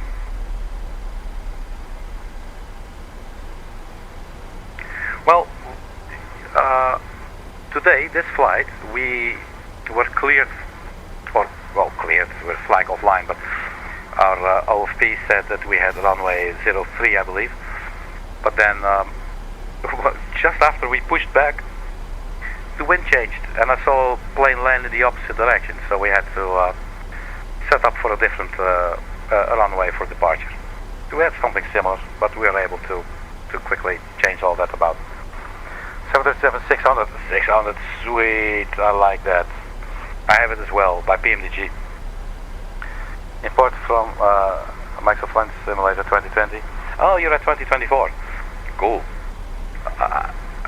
Do you like the walk around? I don't have it, but I love the fact that you can walk around. I don't think you can actually get up from your seat and walk around. I mean, you can here as well, but it's not really. It's basically you're just translating with the camera, right? So you just free cam and you're just moving around, and you can say to yourself that you're walking, but obviously it's not the same. But I know that there's actually a walking sort of feature in 2024. But the 737-600 is so cool. Just like the 737-700, both of them, their wingspan is slightly longer than the length of the aircraft, of the fuselage, which makes them quite unique, I've been told. Walk around, super useful because of missions like medevac, cargo transport stuff. All right. Yeah, you're right. There's some mission kind of things you can do in there. I totally forgot. Yeah, I don't think I will purchase 2024. I mean, it's all expensive enough as it is. I have like a shitload of payware aircraft for 2024. So, yeah, I'm good. And one of the things that I really don't like, what I heard and saw about 2024, is that when you're loaded into your aircraft, the textures are not always loaded in yet immediately, so they just look blurry.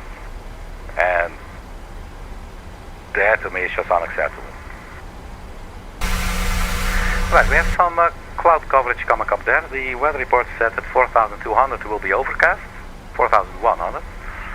Let's see, 1750. What's the time? 1827. Let's see if we have the 1820 weather report ready. No, not yet. So probably another minute or three.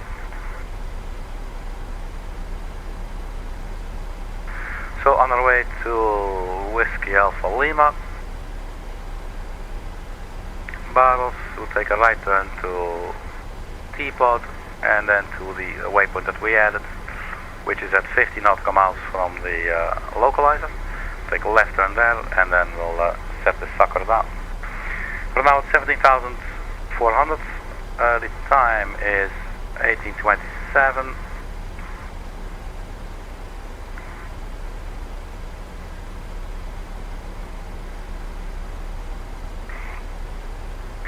Let's strap in our passengers.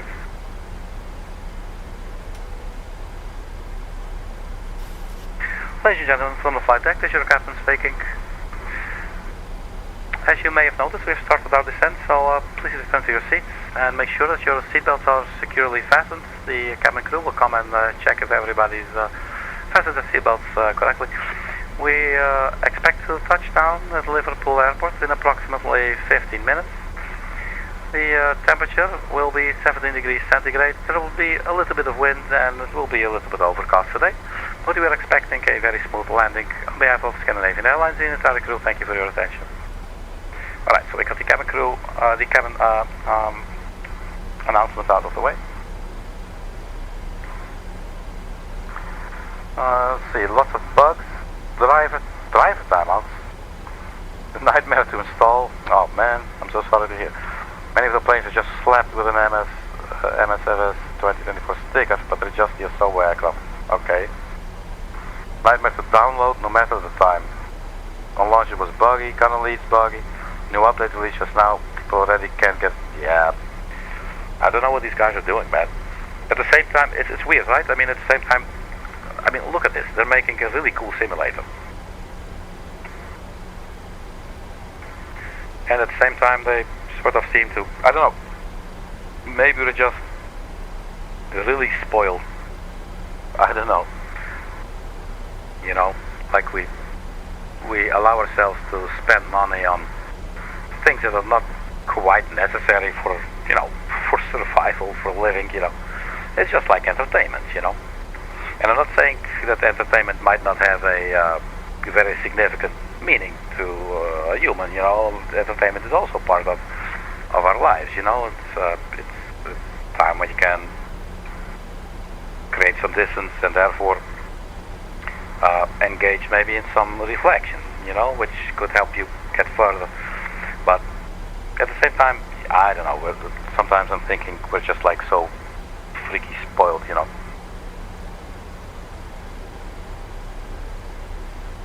But yeah, I've heard horrible sounds a little bit too dramatic, but yeah, I've heard some bad stories about 2024. But at the same time, it looks really cool. A lot of things look really cool, but I'm not sure if my computer would like it. So I'm perfectly fine currently where I am at with the 2020.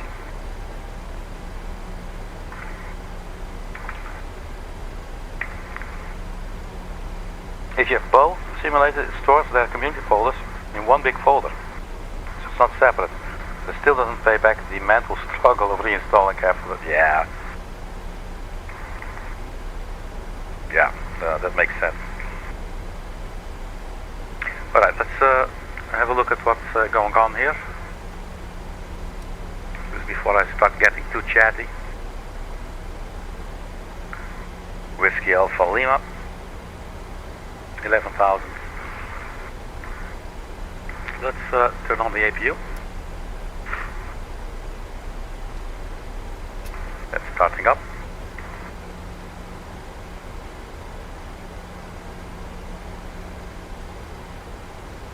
Oh really?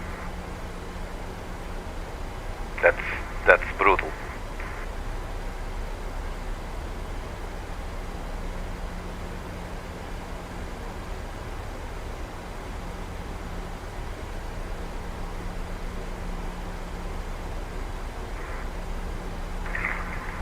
And in the end,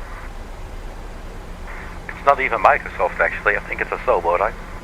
I mean, Microsoft are just distributing it. DME 14.1, so yeah, we're actually quite close to the airport, but we're now flying the last leg. 10,000 feet, let's turn on the landing lights. And let's, now that we are up here, let's put the start switches to continuous relight. Now I'm curious, in its 139, so that hasn't changed. On the way to Barrels, 5 miles, 10,000 feet, speed is now decreasing, targeting 231, 230, and Barrels we should be 210 or below. We're very nicely on the vertical profile, so far that's looking good.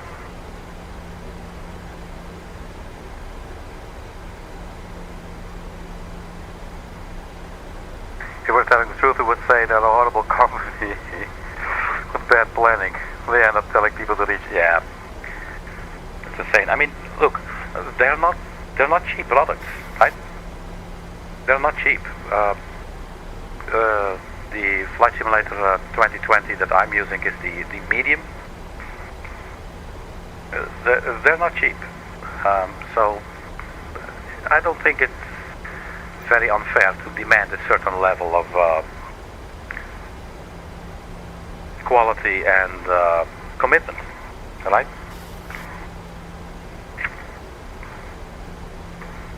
Alright, so here's our right turn. Let's get into character. 1834, we should have a new weather report. There it is, 0408 knots, 10 kilometers, broken clouds again at 4,000 feet, 16 degrees, but the QNH hasn't changed, 1019, so we can just continue as we are.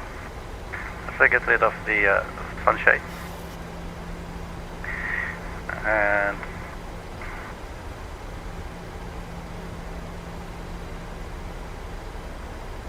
steep descent after teapot, really?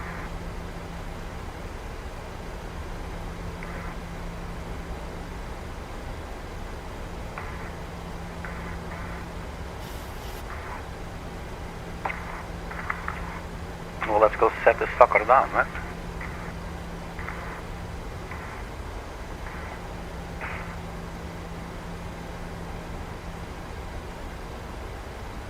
Buridok, oh man, yeah. I don't have personal experience with it, but yeah, I think I know what you're saying.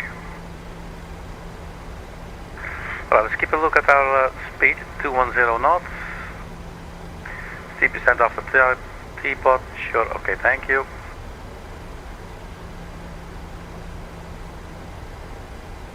$159. Alright, cool, man. Let's see what's going to happen. Got some clouds coming up here.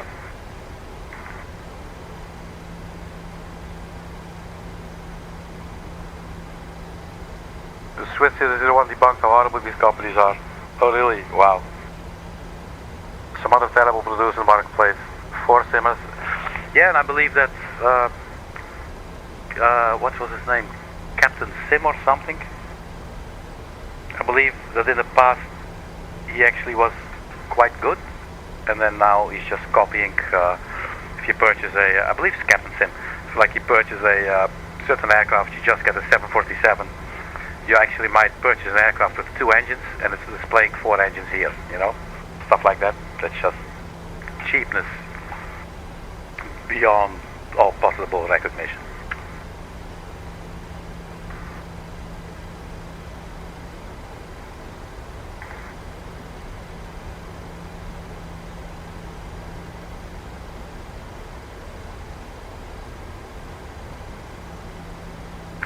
Right, man, so we're definitely getting closer here, 7,000 feet. So 5,000 feet is our transition altitude. Let's stay wary of that. Tripod, and then we'll go to our custom waypoint. Charlie Foxtrot 001, speed 210 knots, 4704. Let's see if she's going to make that. Currently a little bit high. And you know what, I think I'll just extend some speed brakes, just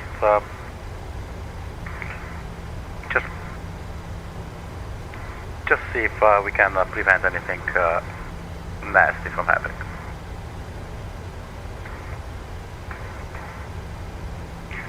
Captain Sim, yeah, so that's what I heard. They made really great aircraft earlier. 777 with 747 instruments, charge people money for livery packs. Yeah, it's weird. I mean, screw money, man. I mean, sure, we all need it, but you don't. It's like, I don't know. Standard. Let's go to standard barometric pressure. It's showing us a little bit high, so I think it's good that we extended the speed brakes now, so we can immediately start compensating for that. But here we are, man. Let's do this.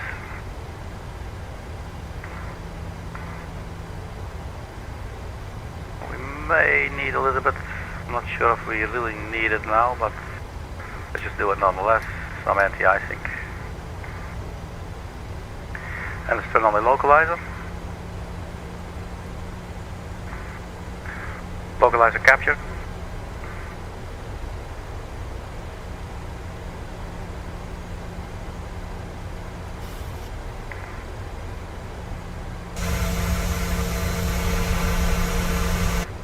I guess we broke through the clouds there. I guess we can turn off the anti-icing. I don't know, maybe this was futile. Alright, there's our runway.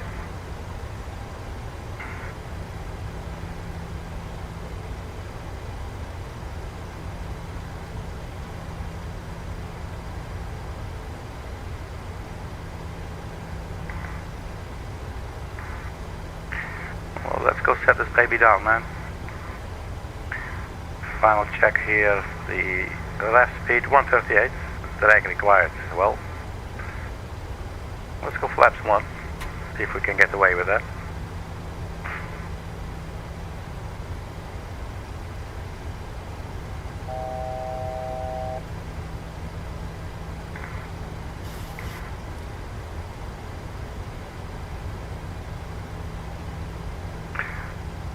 And let's arm the approach.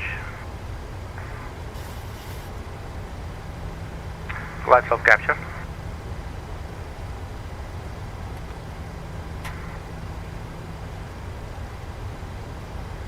Go flaps 5 speed. 8.5 nautical miles. Let's maybe also drop the gear right now. And the runway turn off lights, taxi lights. Cabin crew, take your seats for landing.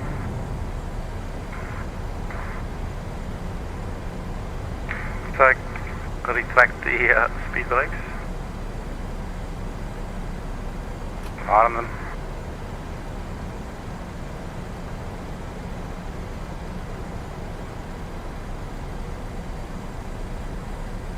So 143.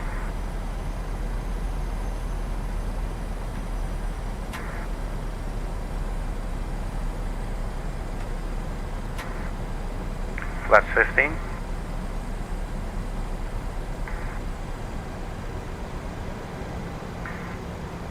Landing checklist, engine start switches to continuous relight. Speed brake armed, landing gear down, flaps green light.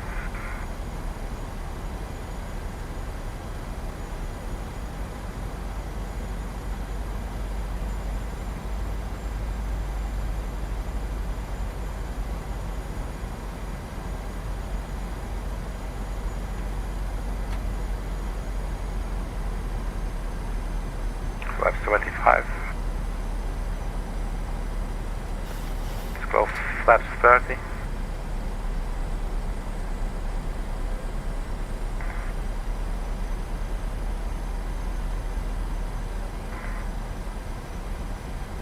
Alright, cool man. Let's set the sucker down.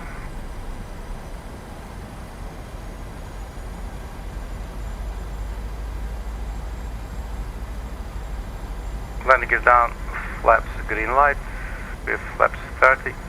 So landing checklist complete. Let's turn off the autopilot. 1000.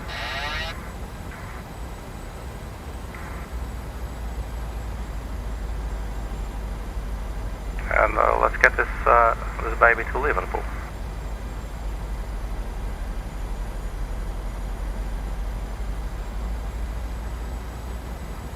So as I said, I'm curious about the flare. So it looks like the 737-800 you hardly have flare at all.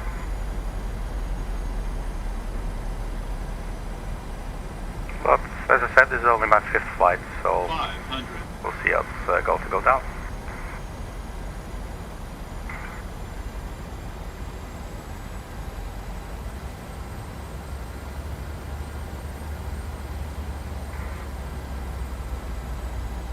There's our runway.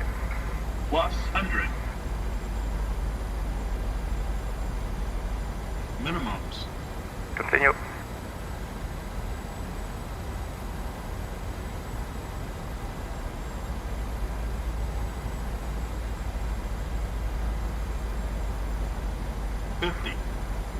40, 30, 20, Flare, idle. 10. Touchdown. Nose clear touchdown. Full reverse. Welcome to Liverpool, everybody.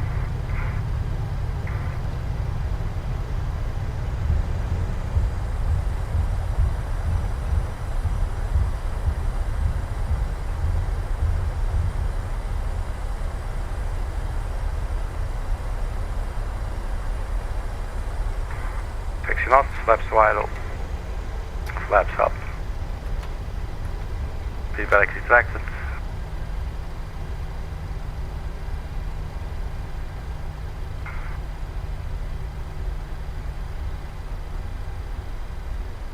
And we'll vacate here.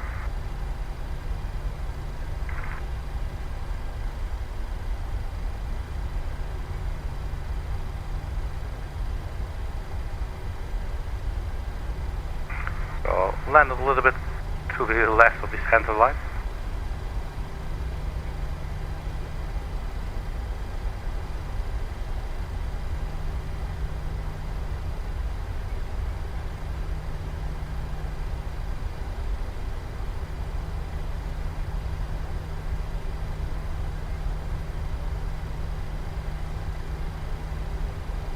Something I usually do, I totally forgot, is after landing to see where the hell we need to go. But it looks like we're good here, okay.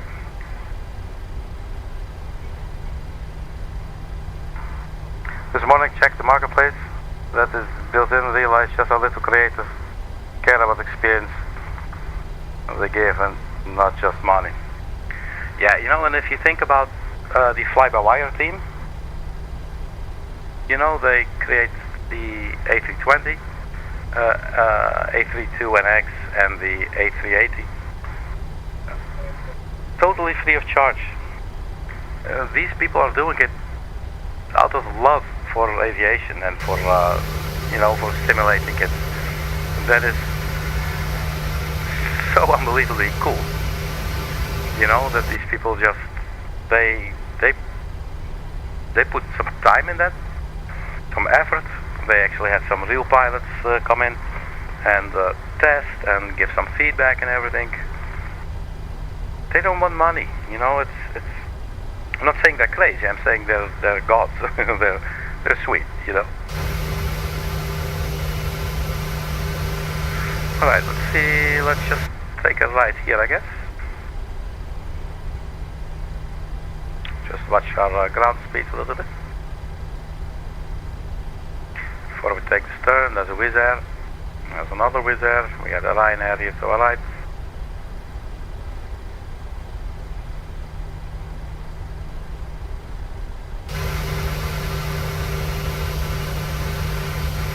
Oh wait, that is...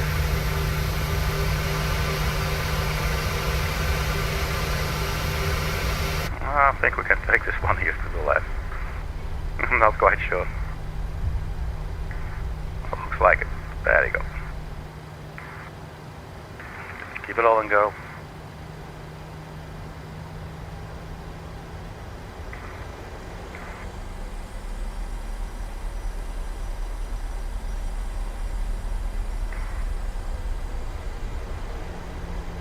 Sierra 2. Or is that 52? That's 52. Well, here we are nonetheless.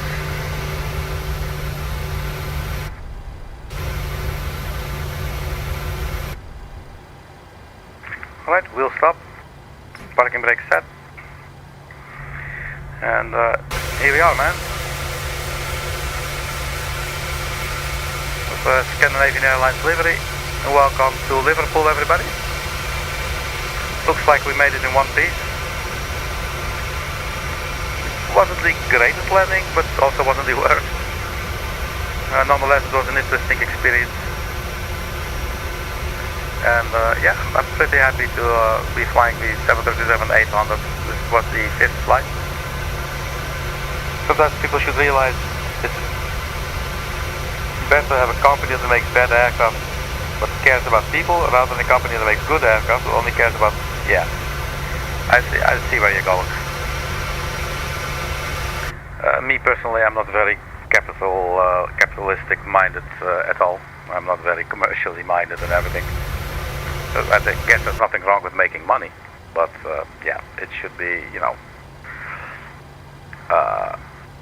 balanced. You know, if you provide a service, that's important.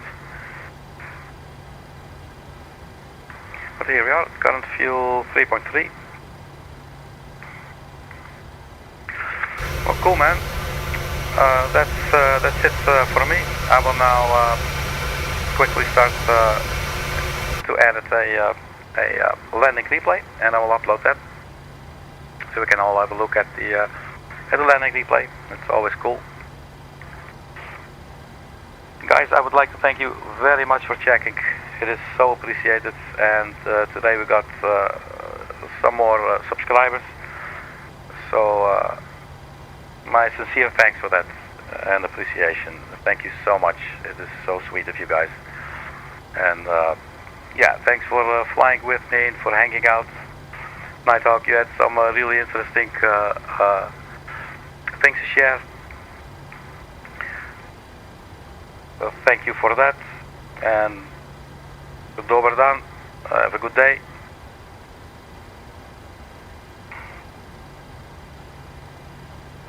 And fly by law, I will check your channel, man. I will check some of your videos, see what's going on with the infinite flights and everything. And yeah, again, thanks so much for checking. Everybody, keep your loved ones close and stay funky. And I will see you all at the next video. Thank you again for checking. Have a very good day. Bye-bye.